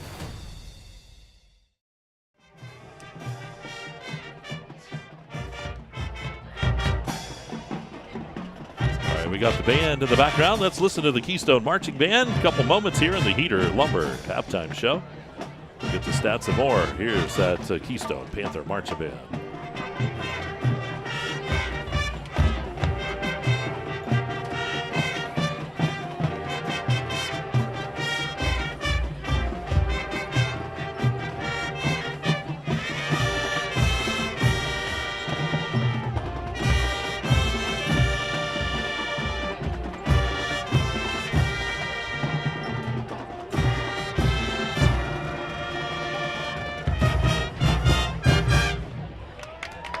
Keystone Panthers. Marching Band Festival, Clarion County Marching Band Festival on October the 10th. You can catch it here on Explore Clarion. We'll have that for you. See what the Panthers have for their second number here tonight.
All right, so back here at Brookville High School, score here at halftime has the homestanding Brookville Raiders leading here 21-7. And Keystone Band, we got a few numbers there still performing in the background. Why don't we take a look at those stats brought to you by the Laurel Eye Clinic? Well, Mr. Katis, I'll tell you what, I'm impressed. you did a nice job. You did some adding, subtracting, and we'll see how they stack up. Yeah, we'll see what we got here. First rushing, Sirianni on the night, 8 carries for 52 yards. Bellafor carried the football basically 6 times for 23 yards. And, so throwing the ball, Bellafor basically 3 for 11 for 126 yards and a touchdown on the play, or 2 touchdowns on the play. On that, leading receivers, Pete has 1 reception, Freeman has 1 reception, Moray has 2 receptions, and Krug has a 69-yard touchdown for Brookville. Okay, first time doing this, folks. Stay with me. Keystone, Weaver ran the ball 10 times for a total of 43 yards on the night. Nellis had 1 yard running the ball. Henry had 20, and the Heater had 4. Passing the football, Weaver 4 for 6 for 64 yards and a touchdown. Corsetti was 3 for 5 for only 9 yards, but kept it within his game, doing okay with everything. Receiving leaders for Keystone, Sloganhawk had 2 for 26 yards. Henry had 1 for 35. Corsetti with a 5-yard reception, and Nellis with a 5-yard reception on the evening. So as time goes on, Mr. Katis will get a little better than this, but those are some unofficial statistics for you at halftime. Fantastic job, Dave. And those stats, again, brought to you by the Laurel Eye Clinic. Quick Zockerl Motors update for you. For Karn City, it was Johnston going to Peters, 35 yards for a touchdown. The Gremlins lead late in the second up at Ridgeway, 12-6. We'll have more scores on the way. We'll take another timeout. Coming back out here to Brookville. And we'll get that Raider marching band on as well. And we got more to talk about here in the Heater Lumber halftime show. Brookville leads 21-7 here at halftime. And you're watching Kerle Tire High School football. It's right here on exploreClarion and D9Sports.com. We are bringing college to rural Pennsylvania. We're helping people that didn't have a college option before. And the way we do that is through dedicated faculty and student services team and through technology, so that people that didn't have that option. Oaks Building Supply is dedicated to providing quality building products to the community. You will always find what you need for your home improvement project and get great advice on how to do the job at Oaks Building Supply. Customer satisfaction is a top priority. Oaks Building Supply, for all your building and lumber supply needs. Located on Route 66 in Lucinda. Best of luck this season to all our local football teams. From your one-stop car, truck, and SUV dealer, Clarion Ford, Chrysler, Dodge, Jeep, and Ram. Visit us on Main Street in Clarion or start online at clarionauto.com. Are you a therapist who wants to make a difference? Do you want to help children and families who are struggling with serious behavioral problems? MHY Family Services is looking for therapists to join our new multisystemic therapy psychiatric team. Multisystemic therapy psychiatric is an evidence-based in-home intensive treatment approach that addresses the multiple factors that contribute to a child's behavioral problems. With this treatment, you can help children and families change their lives for the better. We are looking for passionate therapists to join our team. Apply now and become a part of the supportive and dynamic culture at MHY Family Services.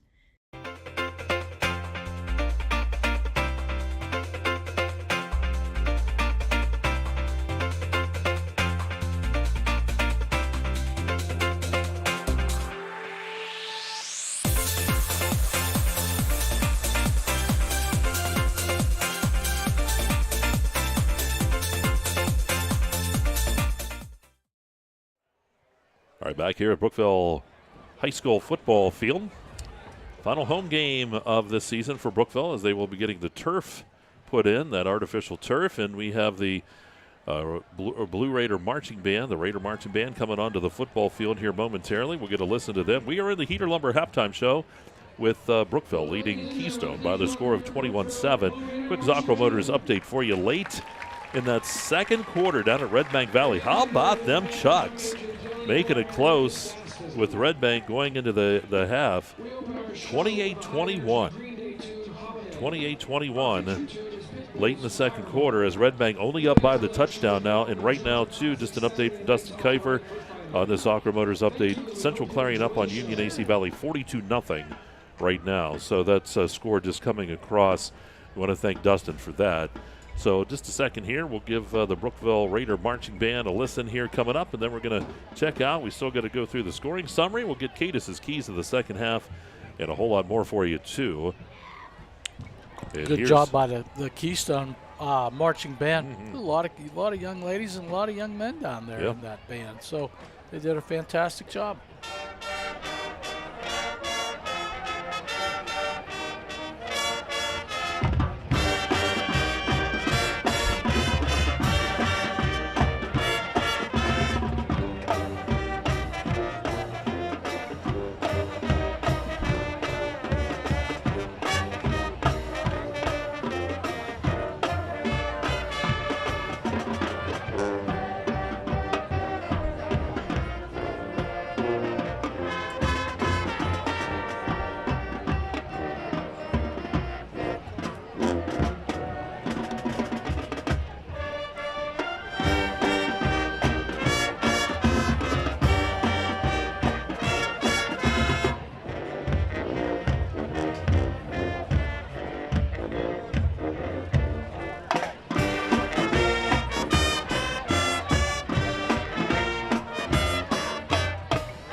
Go. Brookville Raider Marching Band.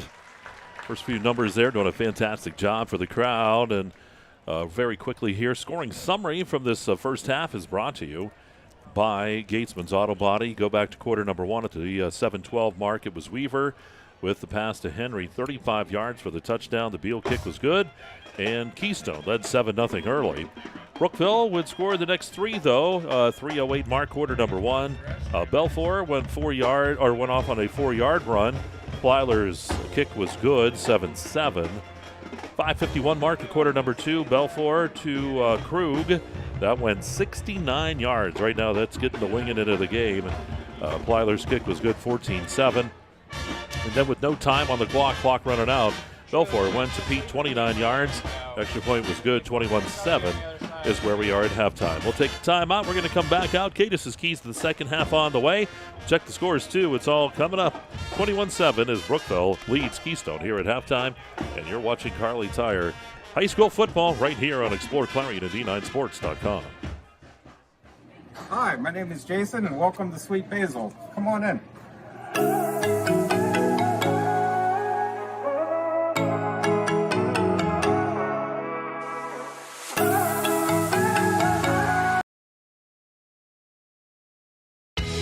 He's on the 30.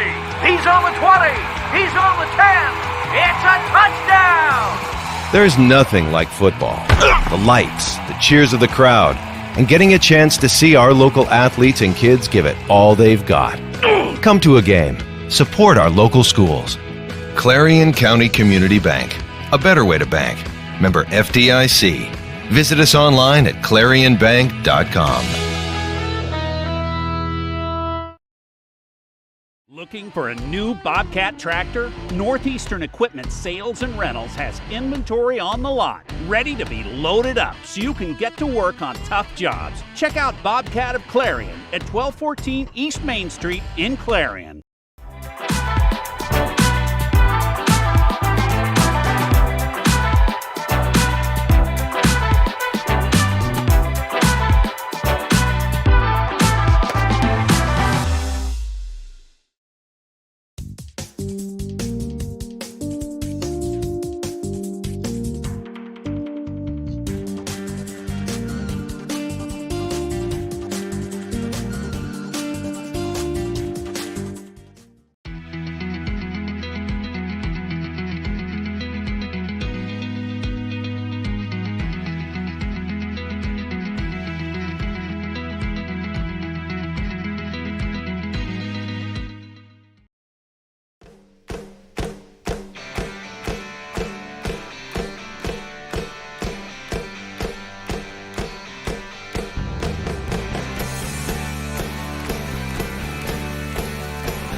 Back here at Brookville High School football field, Mike Kalinowski and Dave Katis here as we're rolling tonight. 21-7 the score.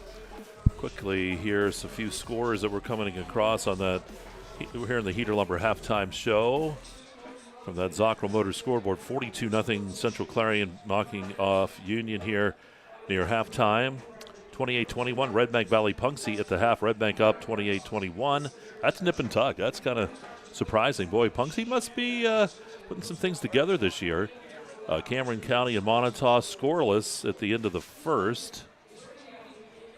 Kerwinsville, Mount Union tied at 8, that in the first quarter. Bradford up on Otto Eldred, 14-0. Bradford looking to get win number 2 in as many weeks. Phillipsburg, Osceola, Clearfield up 30-0, that in the second quarter. Northern Bedford 16, DuBois 6. Bucktail and Elk County Catholic, no score in the first. St. Mary's and Kane 7-7, that late in the second. Carn City up on Ridgeway at the half, now 20-7. And Port Allegheny 35, Smethport nothing. County, Brockway up 7-0, that late in the quarter. We just get another update here. Let me see. Yeah, is he trying to get across the Cameron County score? Is that what he's trying to say? Not sure. No, that would be Central Clarion, 49-0 at the half. Okay. So they got another touchdown before the half. Okay. So that game will be in the Mercy Roll in the second half. Mike, that Kane team that's playing St. Mary's, both head coaches, former Clarion University football players. I don't know if you knew that. Chris Dorick, of course, St. Mm-hmm. Mary's. But the new coach up at Kane is Keaton Rounsville, who played okay. for us recently. Yeah.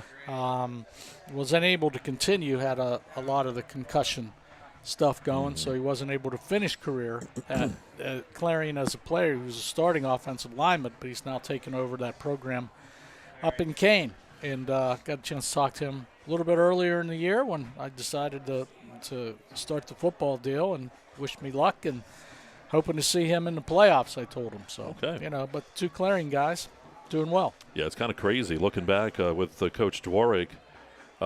Actually, I was calling college games when he was playing. That was back when you were coaching. Yeah, he was one of my guys. That's kind of wild to think about all those years ago. It is. There is a great story, and I don't want to get too – we still got a little bit of time, but if I could get a great story in on this, okay. Chris was a freshman, and we go to Westchester, okay, and we're playing down at Westchester. He made the traveling squad, okay, and everybody was all excited. And there wasn't a shot in the dark that he was ever going to play, okay. So we're on the sidelines, and it's like the first half of the game, and it was like 92 degrees. You probably were there for this. And all of a sudden, Coach Sobolewski, the head coach, started yelling, Dworick, where's Chris Dworick? Where's Chris? He used to get these things in his head that I couldn't figure out what he wanted. Chris Dworick, where's Chris Dworick? Where's Chris Dworick? And we're all yelling, and Chris didn't even have his helmet. On the sideline, so we went to pick up his helmet. Chris, all right, Chris, get up near there. And then Coach Sobolewski looked at him and says, can you get me a cup of water? I'm like, the kid was like panicking. He was ready to beat on his leg. He thought he was going to get in the game. And Coach Sobolewski, can you get me a cup of water? That's all he wanted. He had that one guy in his head that could get him. He's the only guy on the whole sideline to get him a cup of water. That's the way Sob was. Well, that's why he took him, right? Oh, yeah, honest to God. He knew if he needed a cup of water, keep. Chris Dworick was going to get that cup of water. That's no hilarious. doubt about that. Yeah, Coach Sob was certainly a special guy. That's a great story. And Chris doing a fantastic job up there at St. Mary's, and we do wish them luck too. So getting set here, Katis' keys second half. What do you think? You said I had some keys, but then they were blown apart. Yeah, what do you think blown here? apart in the beginning of the game with everything. I don't think Keystone – I think they got to stay with what they got and hope that Weaver could pop a couple, because they are not built to throw the football right now with a comeback for 14 points. They're going to have to. Brookville's going to throw a lot of pressure on them. A lot of pressure coming right up the middle with Corsetti, the freshman kid quarterback. So it's going to be really, really difficult for him. So I think if their offensive line, if Coach Smith can get them gunned up in the second half and say, listen, we continually want to run that football and try to pop a few TDs off of that or big 30-yard gains, I think is important. If you're Brookville, you're up 21-7.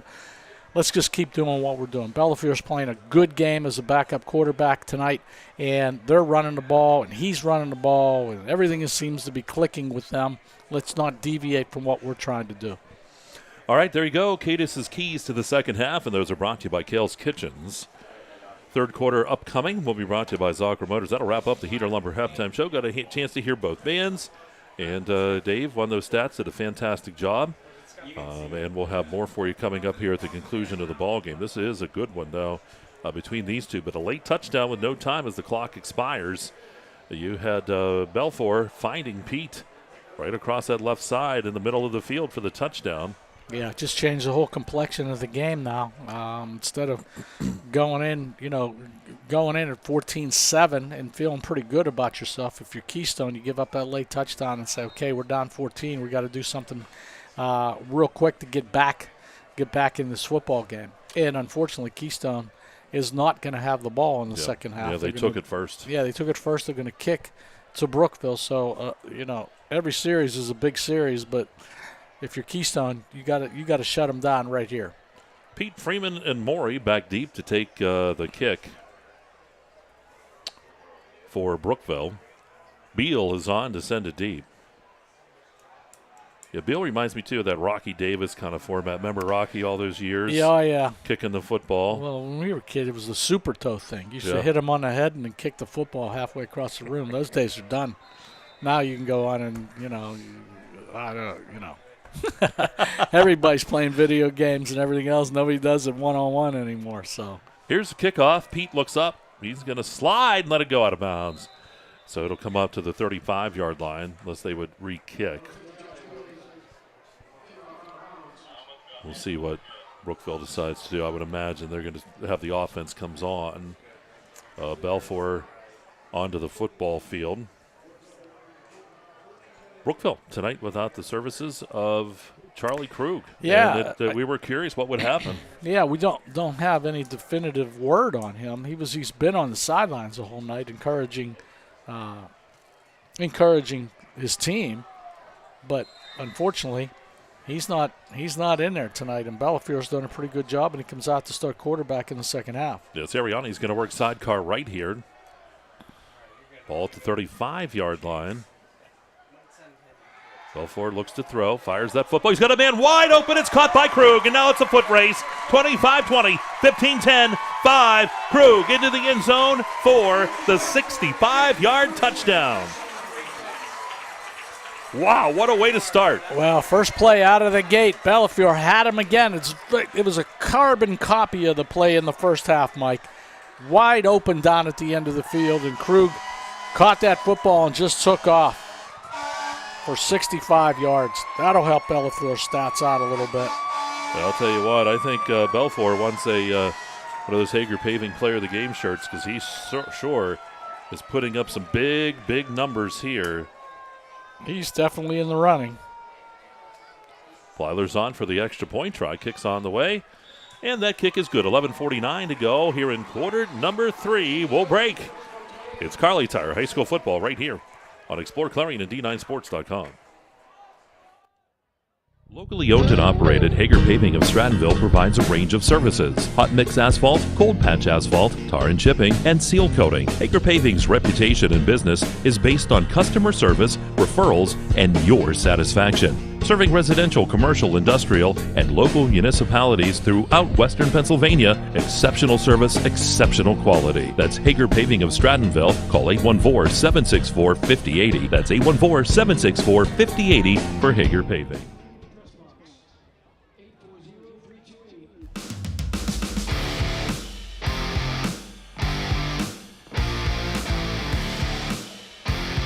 All right, here at Brookville High School, those new LED lights up there. I want to see them flashing and stuff like they do up at Brockway. That's always fun.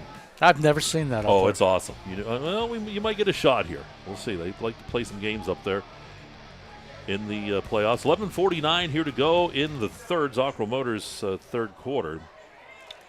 And Brookville up here by the score of 28-7. Plyler on to kick. Sam Krug has 2 receptions tonight for Brookville, one for 69-yard touchdown, another for 65-yard touchdown. Keth will pull it in around the 15, comes back up to the 20. Makes the cut, does Keth. 30, 35, cuts back inside, and finally hit from behind. Getting that tackle was Dante Mori, but Keth, nice return. Well, all the way from the 10, all the way back up to the 35-yard line.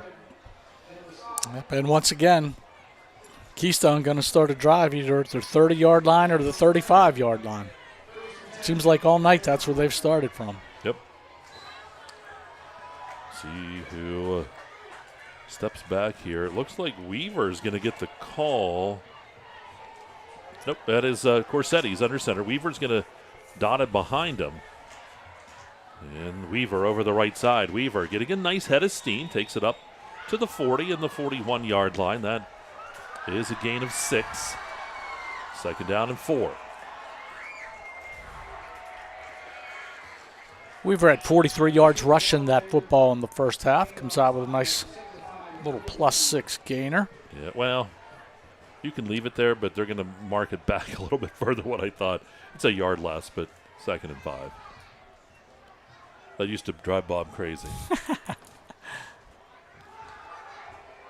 Over the right side. That's Weaver again. Weaver. Boy, Weaver gets maybe 1. Boy, I don't even think he gets that. I don't think they're going to move the stick. Nope, so no gain. Say anything, I think they moved the stick back, maybe. I'm not quite sure. Let's see where they... Yep, 2nd and 5. Mark it. 3rd and 5. No gain officially on the play. Well, I talked to Coach Gabe from Brookville. He says, we got a good football team. We just got to get out there and prove it after the two tough losses at the beginning of the year. And so far, doing a pretty good job proving it. Boy, Corsetti's throw goes high. He was looking for Slogenhop on the right side. Falls incomplete, 4th down. Brookville looking for more. Here's Belfort. Sirianni in the backfield. And we have a whistle. It's a procedure here going to be called against Brookville, so that'll back them up 5. So that'll go to the 16, and it'll be a 1st and 15. Yeah, they've been lining up in that trips position, that trips formation over there to the left, and Sirianni's been a real workhorse on that play, on that formation. Let's see if they're going to give it to Sirianni again at 1st and 15 now. Ball resting at the 16-yard line. Trips out to that left side. Watch over there. Krug, though, on the right. Gonna right up the middle. Sirianni. And Sirianni's going to spin into the end zone touchdown. Good fake by Belfort. And the flag, though, sits down at the 5. It is a touchdown as of right now for Sirianni. We'll see what the call is. Looking at the Brookville coaches saying pretty much giving the safe sign, like decline it. I don't see the officials moving anywhere. No, maybe Keystone had 12 guys on the field, maybe. Let's see. Well, they're going to talk. Yeah, taking a long time to make the call. Let's see what they say.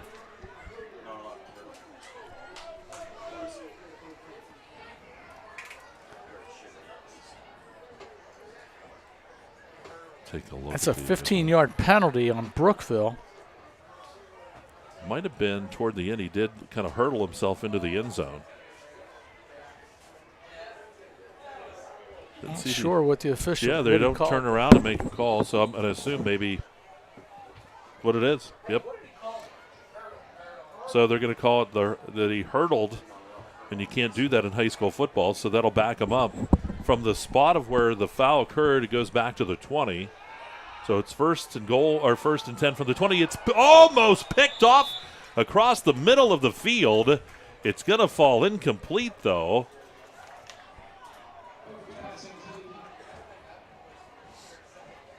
I think that's Elijah Will had it in his hands. Yeah, I was trying to find the touchdown, 20 yards. They're on for the extra point. Try, the kick is up, and that kick is good. 8:35 to go here in the 3rd. Brookville extends that lead now 35-7 over Keystone, and we'll take a timeout. You're watching Kerle Tire High School football right here on exploreClarion and D9Sports.com. One of the biggest risks to your future could be running out of money during a longer than expected retirement.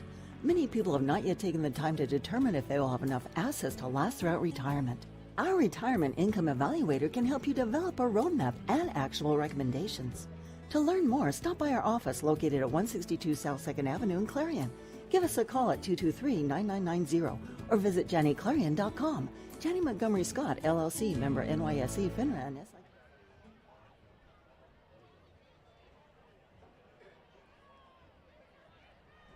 Right back here at Brookville High School, 35-7 is our score. 35-7. Yep. And looking to see if I could pull up some more scores, but it's been kind of weird tonight. You know, I failed to mention on the other side that Jake Heigl, the head coach at Brockway, is a Clarion guy. Yep. I see Jake all the time. Just saw him at the university golf outing. So we got. Yeah, Kevin Craig reminding us there. Yeah, thanks, Kevin. Pointing that out. So 3 coaches for Clarion guys. Yep. Kevin Craig, former Clarion University coach. Yeah, he played at Slippery Rock. That was his time. I always had that out for him. That's it. Keth will take it. Back to the 15, makes a cut, 20, 25, stays on his feet, out to the 30, and dropped at the 35-yard line. Good return by Keth. Yeah, good return. Got it out there again. And Mike, they're going to start at the 35. It's either 30 or 35 that Keystone's going to start every one of their drives tonight. St. Mary's Kane still, that score has an update, 7-7. 28-21, Redbag still up on Punksy. Got to get those chucks in there, right? Get the chucks. That's it. Always got to update that score for Dave Constantino, Hall of Famer Dave Constantino from Punxsutawney. Here's a handoff. Weaver over the right side, looks to turn the corner. Weaver's going to be hit. Short gain for him. He'll get one up to the 36-yard line, 2nd and 9. That Brookville defense starting to really stiffen up now. Shutting everything down for the most part. And like I said earlier, Keystone just not in that situation where they got a quarterback and can wing it out there a good bit. You got a freshman, and I admire Coach Smith for staying with the freshman, getting him some experience in there. Whistle. Timeout will be taken by Brookville here. 7:54 is the time we have left here in quarter number 3. It's a Zockro Motors third. We'll break 35-7 Brookville up on Keystone, and you're watching Kerle Tire High School football on exploreClarion at D9Sports.com. Are you ready to boost your team spirit? Look no further than shopteamwear.com, your one-stop destination for all your school and team apparel needs. We've got you covered whether you're a die-hard fan searching for the latest gear or aiming to fundraise for your team. And here's the best part, you're in control. Choose the products and prices that work for you. Discover the ultimate apparel shopping and fundraising experience at shopteamwear.com. It's time to gear up, fundraise with ease, and make a statement together. Boost your team spirit, empower your community. Shopteamwear.com, where passion meets fashion.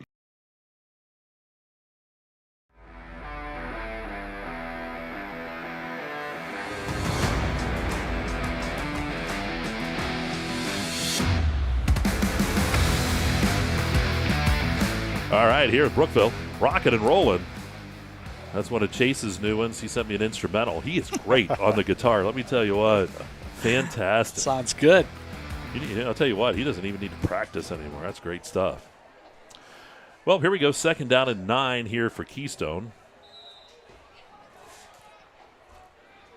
Panthers trying to put together a drive here with Brookville up 35-7. Corsetti handoff.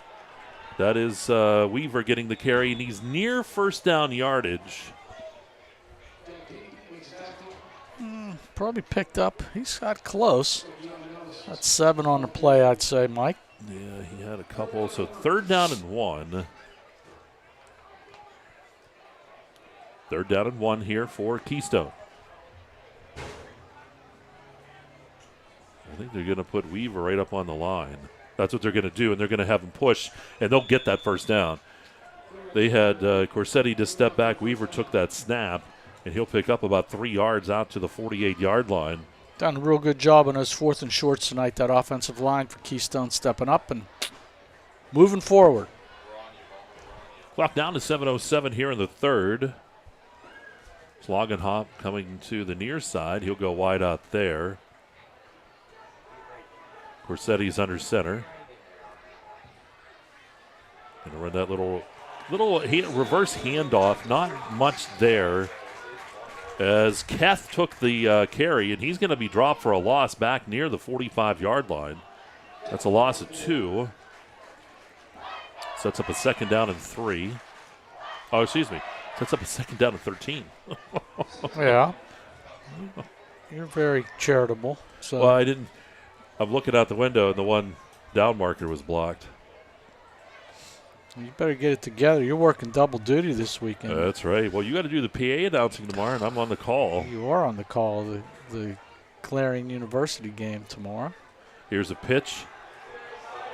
Weaver lowers that shoulder. Well, he gets back maybe the yardage they lost.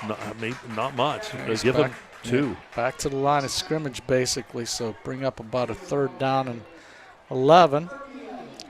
So the Golden Eagles tomorrow play Bloomsburg in their first home game of the year. Yeah, that's 1 o'clock, so I can sleep a little bit tomorrow. Yeah. Head on up there. I got public address duties, and you got the call on the game on the stream, the university website. Yeah, we'll be on the stream of that one. You can join us at ClarionGoldenEagles.com. 3rd down here in 11 as Keystone lines up. Send the man in motion. Corsetti rolls to the right side, fires that football. Keth has to come back for it. Does he make the catch? No, it's incomplete. So 4th down here in 11. And I would imagine the offense would stay out here for Keystone as they have. Yeah, I got the ball sitting back at the 46-yard line. No indication they're going to punt it away. Nope.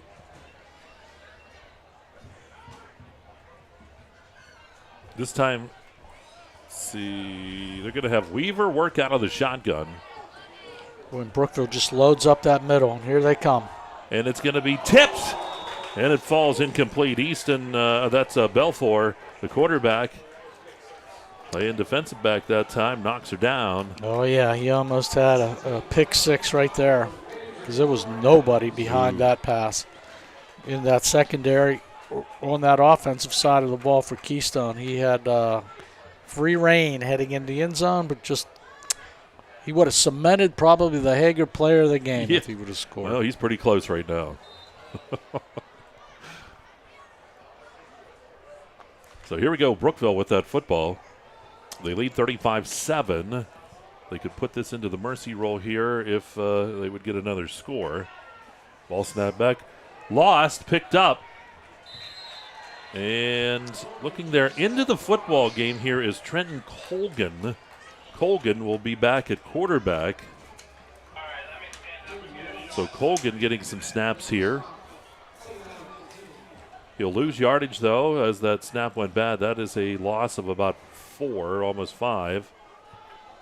Second down, and it's about 14. Let's see a couple new white jerseys in there for Brookville. Ball snap back, quick throw, left side, caught, little screen on that left side. And that's Belfour running with that football down the left side. All the way down into the 5 and into the end zone for the touchdown. And was that? I think it was Sirianni. That was Sirianni. I thought that was Sirianni on that side. He'll take it for the score. That looks like it's going to be close to, where do they have the ball? 44-yard line, I think. Oh, remember he had lost yardage back, so it'd be about a 50-yard touchdown.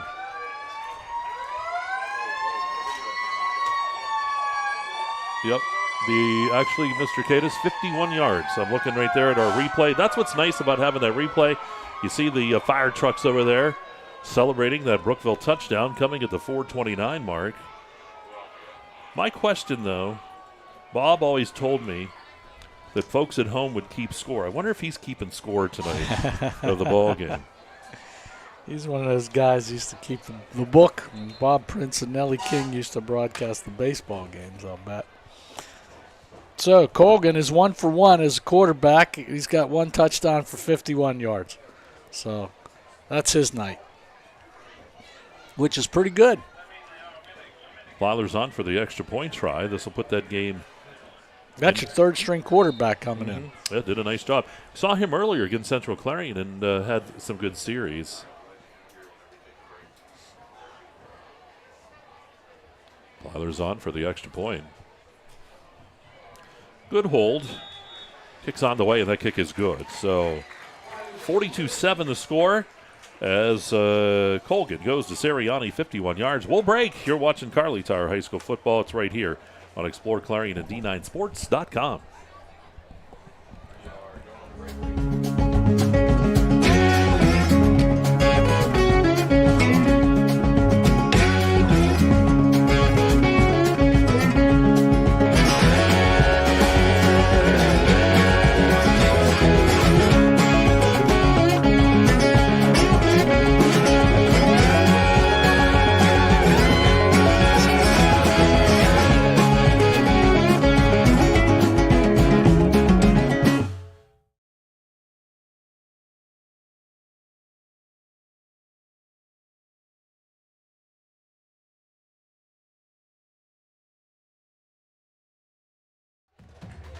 A lot of folks here enjoying the football game tonight. 42-7 is our score.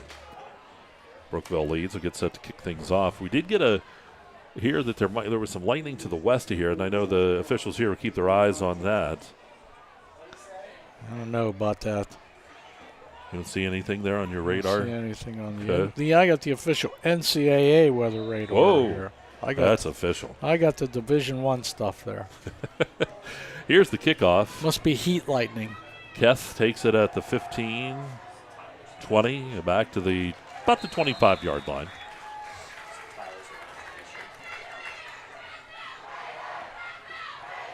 Keystone start pretty good field position, 25-yard line.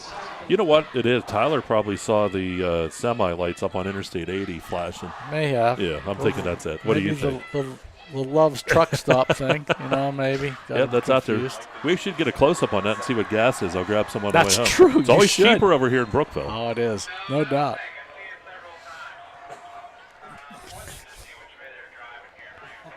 So here we go, working out of the shotgun. This will be Corsetti.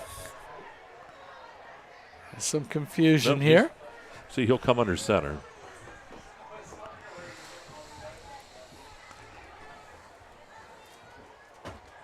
Then he hands it off. Weaver gets the carry, not a lot. 1. Yeah, maybe back to the line. 2nd down and 9. Brookville's defense really stiffened up. It was a real close game early. Couple big plays kind of busted it open. That score with no time at the half was really a backbreaker, especially with Brookville coming out and getting the football to start. Yeah, this is time you have Corsetti, quarterback, and I'm kind of impressed. Coach Smith puts him under center a good bit here with everything, and there's Weaver. Yep. Or no. Nope, that's a run of the football. It's Henry, and how about Henry with a head of steam across the 45, across midfield and down at the 45 of Brookville. About a 25-yard gain. Mm-hmm. He had a 20-yarder in the first half. Yeah, Henry's a good runner. Boy, I'll tell you what. Of course, 42-7 the score. Well, Henry with a big run, now a pass reception. Let's see if we can get him something else here. Here's the handoff. Here's Henry again. Henry the workhorse, 30. 25, 20, cuts inside into the Dubrook red zone, down to the 15-yard line. So that's a gain of 24. I'm glad you're good at math, Sunshine. I'm really not. I'm just trying really extra hard this week. Because I don't want to, Bob's probably down there going, he never did this for me. 3 for 3, Henry touching the ball on offense for Keystone. Could he get a 4th here? We'll see. Corsetti under center. Hands it off. And that is to Nellis this time over the right side. Nellis gets stood up and pushed back. He'll get down near the 10. So he'll pick up about 4 yards on the play, 2nd down and 6. Down to about 49 seconds in the 3rd quarter. Yeah, that clock is just going to really go, especially in that 4th quarter here.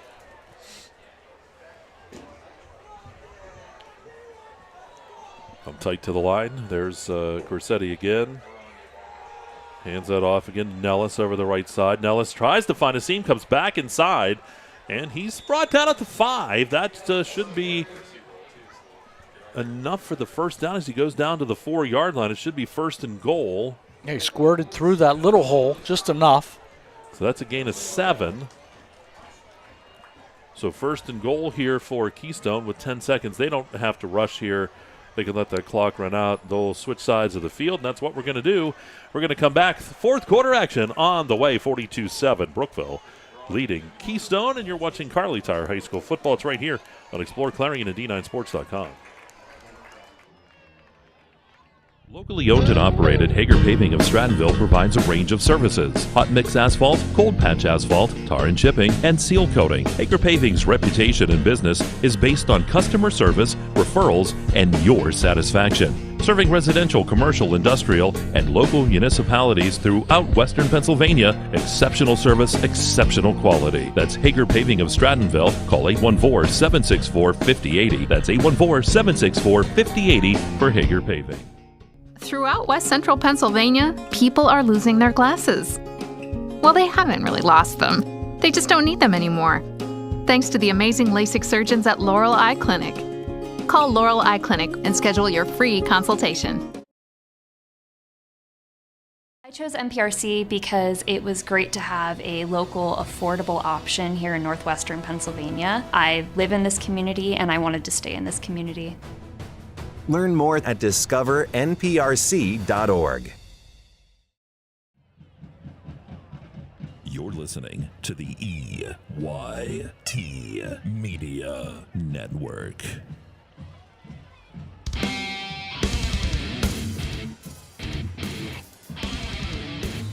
All right, back here at Brookville Area High School, 42-7. Keystone knocking on the door, though. They have a 1st and goal. And even if they would score, though, the game would continue. The clock would go. And that mercy roll. But, boy, nice job by this freshman quarterback leading his team down the field. Workhorse on this was Henry and Nellis, both of them getting a lot of touches. Yeah, the young quarterback doing a pretty good job directing this offense. Weaver in the backfield from the 4-yard line. Going to give it to Weaver. And actually, I don't think he got it to Weaver. It's right up the gut it goes, down near the goal line. Boy, there was a whole mess there. Let's see who gets off the bottom of the I was waiting. It's tough down there to see. I think he's still on the ground, whoever it is there with the ball. Number 50 picking him up. Let's get a number on him. Number 2. Yeah, that was Henry again. That was Henry, yep. Oh, Henry takes him down to about the 1. They'll line up in the power eye behind the quarterback. Corsetti. Corsetti hands that football off. No, kept the football. Rolls left side. He's looking for that pylon. It's a foot race, and he's going to be dropped shy of it. It's 4th down now. He'll lose a couple yards, maybe closer to 3, as that ball back near the 5-yard line. So 3rd down.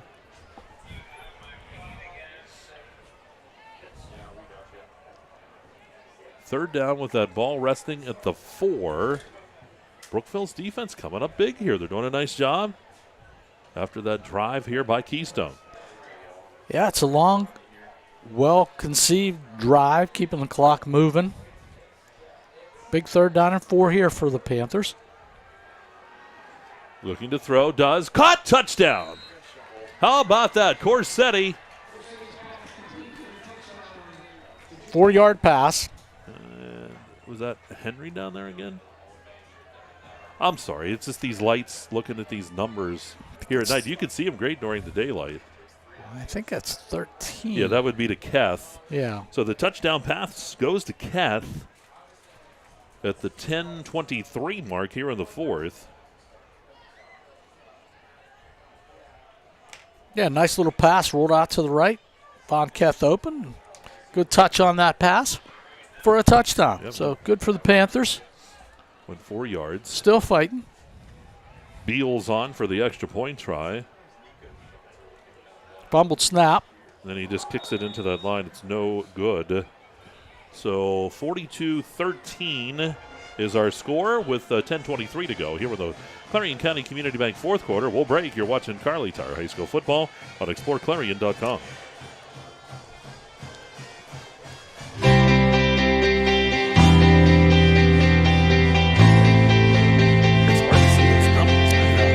It's all the way down there. Well, that light. The glare, yeah. I should just watch it on here.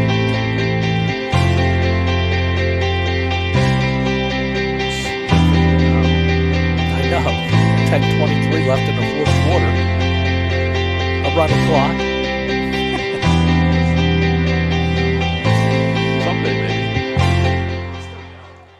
Well, he's a freshman. You can afford a gorgeous, custom-designed hardwood Kerle's kitchen for a lot less than you'd pay at a DIY store. Go to FactoryDirectKitchens.net. At Kerle's, there are never middleman markups or hidden charges that can add 40%. Go to FactoryDirectKitchens.net. That's FactoryDirectKitchens.net.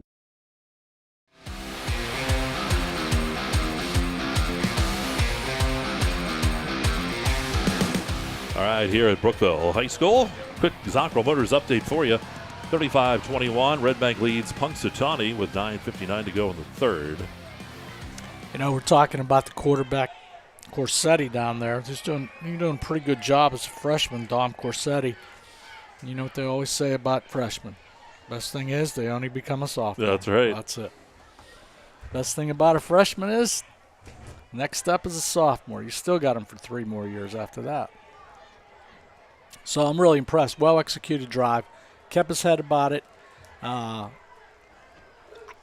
It moved his team All right, here we go. Keystone gets ready to kick off. Beal raises his hand. There's the kick. And taking on that far side. Bringing that ball back out to about the 25-yard line. That's Dante Morey. So Morey getting the return. His cough is kicking back. You're I doing feel pretty like good. I feel You're like doing Doc fine. Holliday in Tombstone. You need one of them Ludens again. Oh, honest to God. I feel like Doc Holliday in Tombstone. Coughing everything up here. Jeez, man. You got to lay off the cigarettes. I've told you for years. You don't have to worry about that. Ball at the 25-yard line here for the Raiders. I teach health. You think I can do that? Jeez. Now that clock is running. Brookville still with 13 seconds. I believe, is that still Colgan out there? Yep. Little handoff. Sam Krug got the carry. Not a bunch. Let's see if they give him anything.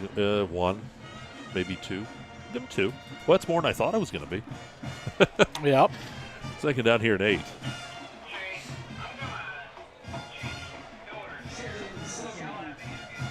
Clock down to 9:20. It'll continue to roll here in this Clarion County Community Bank fourth quarter. Colgan work with Krug in the backfield. That, of course, is Sam Krug, the sophomore. Charlie Krug, the starting quarterback for this team, out of this one.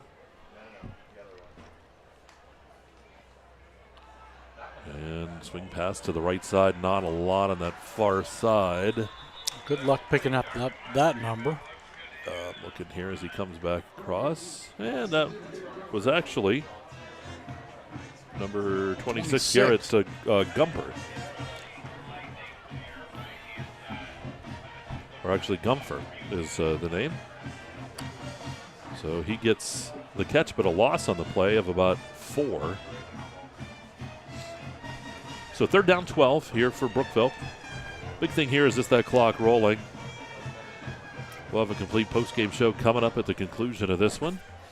Yeah, I think both coaches pretty much have figured out the outcome here and just want to get your players heading in the right direction, not to get anybody hurt this late in this football game. Ball right across the middle. Nice throw, and it is caught by Freeman.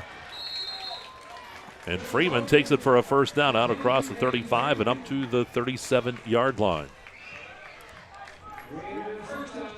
So that'll be enough for a first down. Move the sticks a little bit. Yeah, it's about 14-15 on that one.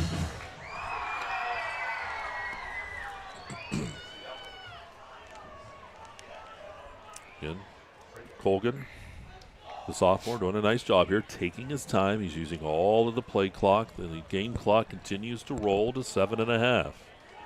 Brookville in control here, 42-13.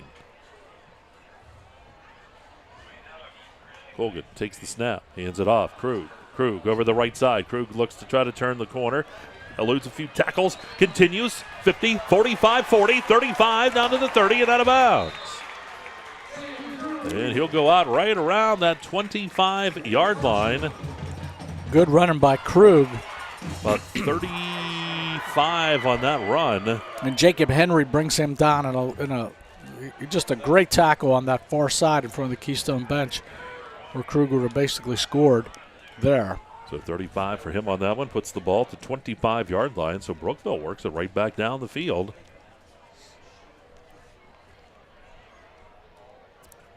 Colgan again down with 10 seconds on the play clock. Now we'll have to move a little bit. Game clock down to 6.5. He'll take that snap. Keeps the football over the right side. Colgan looking for some room, and he'll be forced out of bounds. Inside the 20, down to about the 17-yard line. That's a gain of 8. That's up a second down here and 2 for the Raiders. So Brookville looking to get win number 1 on the season. Keystone will drop to 0-3, but boy, they came out strong here in this one. This is a team, too, with a lot of young guys that will be making some noise here later this year and into the future. Yeah, still a lot of the season left. It's hard to believe, though. We're at week 3 already. Mm-hmm. Colgan hands it to Krug. Krug's going to be hitting, spun around in the backfield, stays up on his feet. Boy, I'll tell you what, he does not go down easy. One of those guys you just can't kind of arm tackle. You got to stick your head down and knock him. Well, Brady Dunlap had him in the backfield, number 56. He just couldn't hold on to him. Another 10th grader for Coach Smith's team. Just held him, just couldn't bring him down.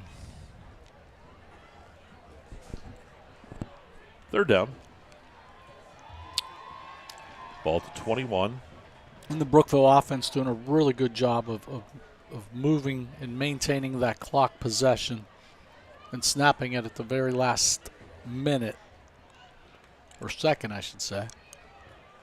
He's going to keep it, and he's going to be stood up and dropped, and he'll lose a yard, but fourth down, and not a big deal here for Brookville. That clock continues to roll down to 4:50. See Colgan, young guy. Boy, this is great experience for him, too.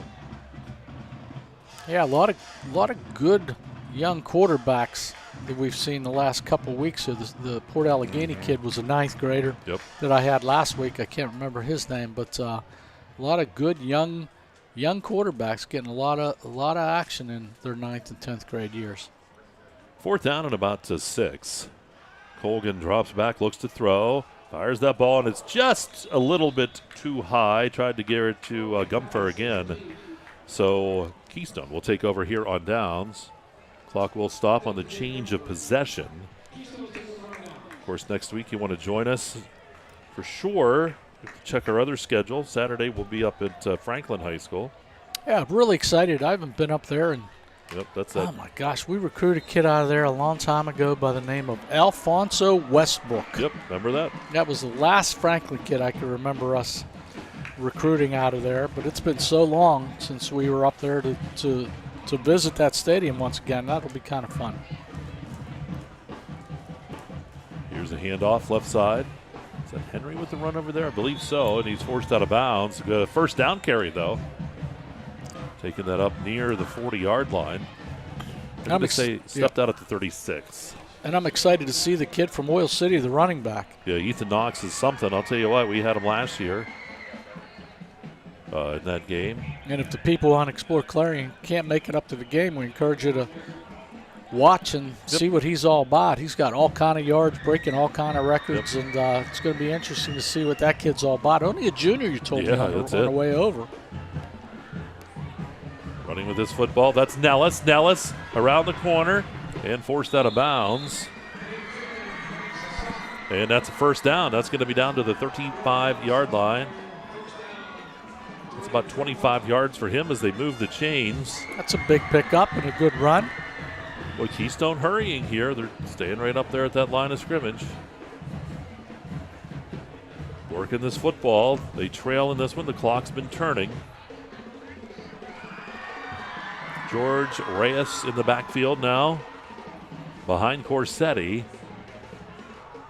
And that ball down on the turf. We're going to have a procedure here against Keystone. So that'll back him up.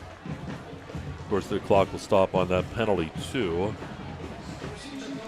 Mike, I just want to give just a shout out down there to number 55, Brock Chamflier. I don't know how to pronounce his last name, Champolvier.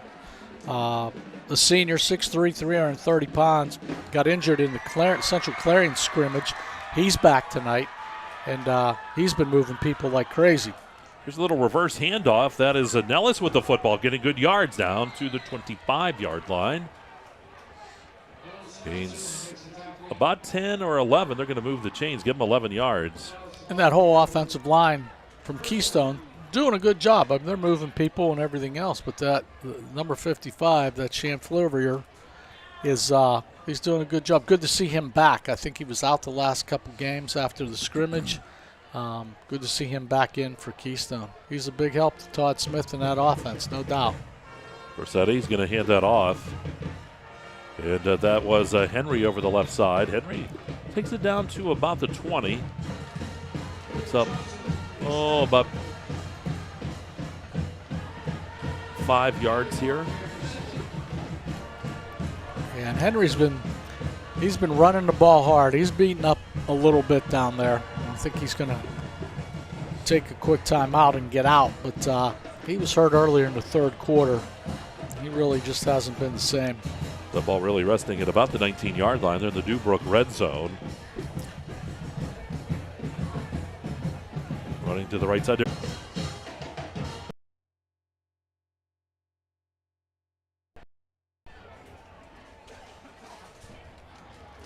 Beal, I think, had to adjust his shoe. Keth is 140 pounds, and Beal, the kicker, is 260. That looks weird. It should be flipped, shouldn't it? Yeah, you would think so, but boy, Beal's got a good punch behind it, and he gets that extra point. 42-20 is the score, and we'll break with 1:03 to go here. You're watching Kerle Tire High School football on exploreClarion and D9Sports.com. Brookville Equipment's always been well known in the community as a great local employer. Very family-oriented company. Brookville has a really great benefits plan here. We're pretty diverse in what we do, from mining to streetcars to locomotives. We're helping the infrastructure of the country. Medical insurance, dental, vision, competitive wages, paid time off. It's an opportunity. It's something that you can enjoy doing. And you can apply right through our website.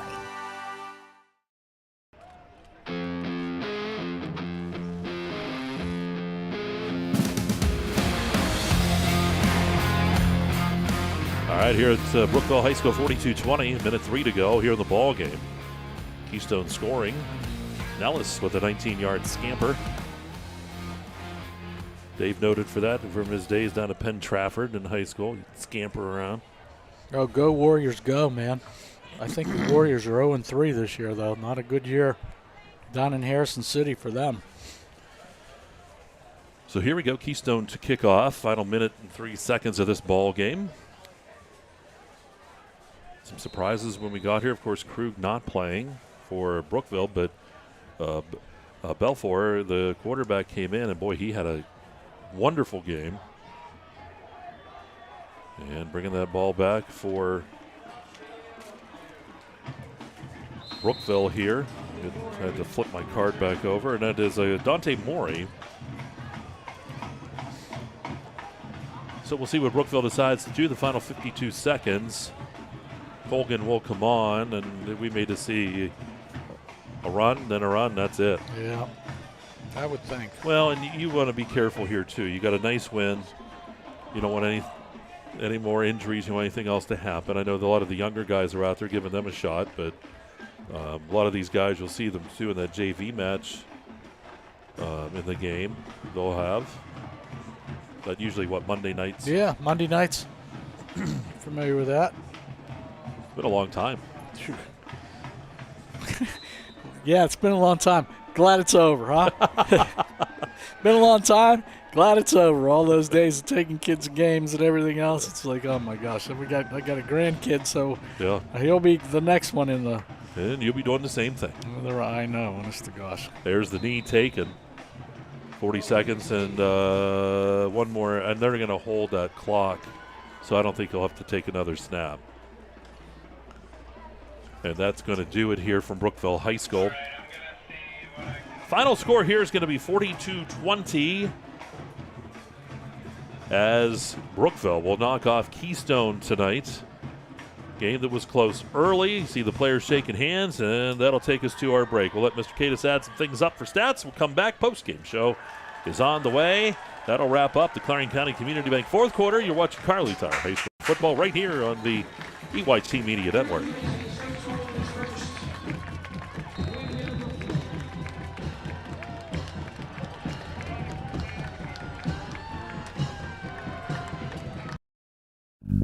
Zockrell Motor Truck Sales in Clarion is an International Diamond Ed certified service department. As one of only 276 such shops in all of North America, you can be sure that when your medium or heavy-duty truck needs service, the job will be done correctly at Zockrell Motors. Our work is guaranteed nationwide at any international truck dealer, and our parts and service prices can't be beaten. Our technicians are factory trained and factory certified. Don't trust a shop that just thinks that they can make repairs. Come to Zockrell Motors Diamond Edge Certified Service Department. If it's maintenance you need, click ZockrellMotors.com or call us for a quote on those jobs too. Our prices are great. Best of all, you know the repair is done right and it's guaranteed. Get your truck service work done at Zockrell Motor Truck Sales, 2 miles north of exit 64 Interstate 80 in Clarion.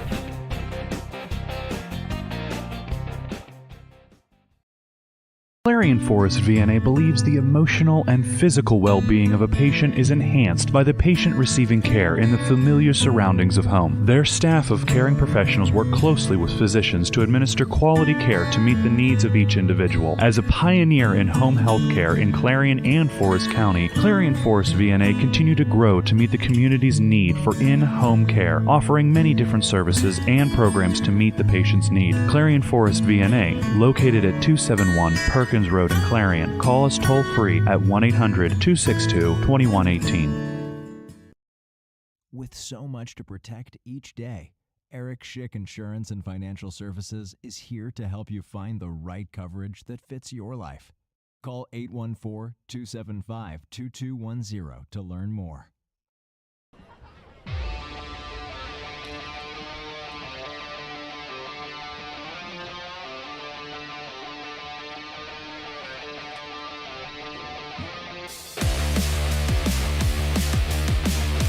All right, here at Brookville High School, final score again, 42-20, as the Raiders knock off the Keystone Panthers. Mike Kalinowski, Dave Katis here with you tonight, rocking and rolling along.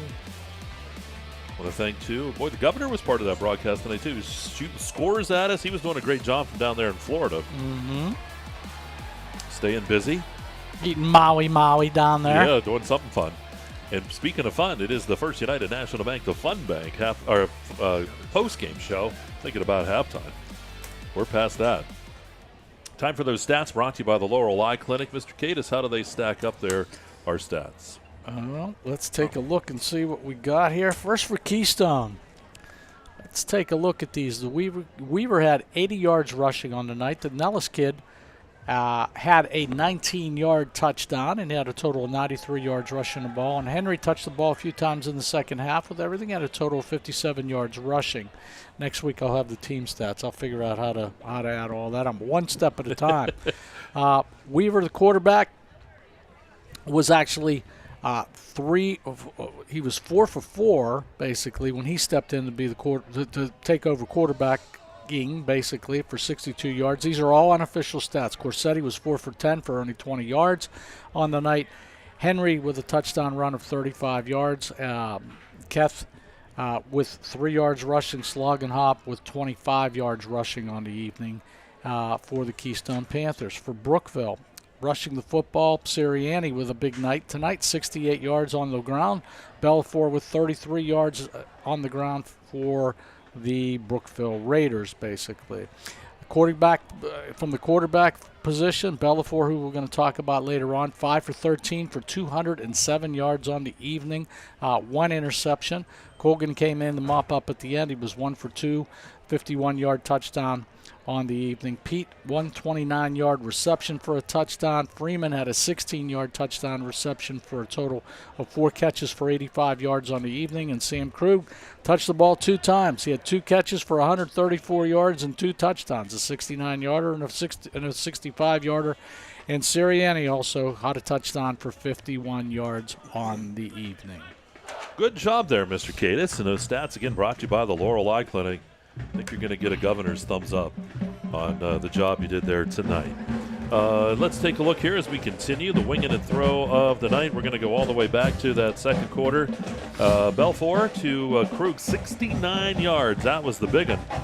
And that put up Brookville 14-7 over Keystone. So the wing and throw of the game brought to you by Sweet Basil Restaurant. Sweet Basil winging it. I believe it's on Wednesday nights out there at Sweet Basil Restaurant. You can get some great wings there. Taking a look at the player of the game, brought to you by Hager Paving. And Dave and I were thumb wrestling and all that stuff. He's tough. And he defeated me 2-1. So he got to pick the player of the game, and you liked? Bellafour, quarterback. He had a great evening tonight. I'll tell you what, that young kid came in because we were really shocked that Charlie Krug wasn't in the football game because we were here for senior night, Mike, and I'm looking down on the field and I see number 1 in street clothes, and it's like, who's going to play quarterback tonight? And Bellafour came in, and like you said earlier in the evening here, he was 5 for 13 for 207 yards on the evening. 3 touchdown passes for him, so really good job on the night for him, and he had a total of 33 yards rushing the football tonight too. So all-around game. Hey, if Charlie Krug's not going to be in there, you need your backup quarterback to do a pretty good job, win your football game. He actually did that tonight, so congratulations to him. So there you go. It is the Easton Bellafour, our Hager Paving player of the game. So there we go. That game tonight, Brookville coming out with a big win. Something to build on, brought to you by Ty Nesta Builders. And I would just have to say for Keystone, can't hang their heads. Played tough in this one early on, hung in there. Halftime, it was just a 2-score ball game. But then Brookville was able to reel off those touchdowns in the third to really pull away and put this into the mercy roll. And so for Brookville, that's something to build on for them. I would say they get that first win now. You start to roll. You see if you get Krug back and things like that, and things start falling into place. Yeah, we got a chance to see them 2 times now. We saw them play against Central Clarion, where they lost to a very good football team. And tonight against Keystone. Keystone just doesn't have the manpower that Brookville has. A lot of young players, and Coach Smith will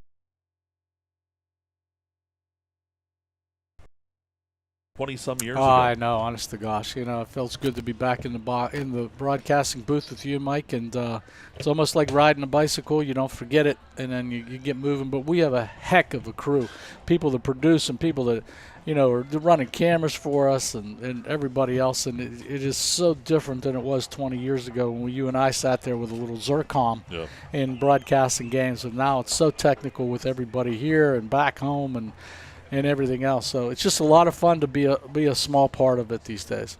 Well, they do a fantastic job, and that'll do it for us here tonight. That'll wrap up the First United National Bank postgame show, 42-20, as Brookville knocks off Keystone this evening. Brookville goes to 1-2. Keystone will drop to 0-3 in the conference. And for all of the EYT people here tonight, this is Mike Kalinowski bidding you a pleasant good evening from the football field here at Brookville High School. And you've been watching local high school sports, high school football tonight on the area's best when it comes to sports.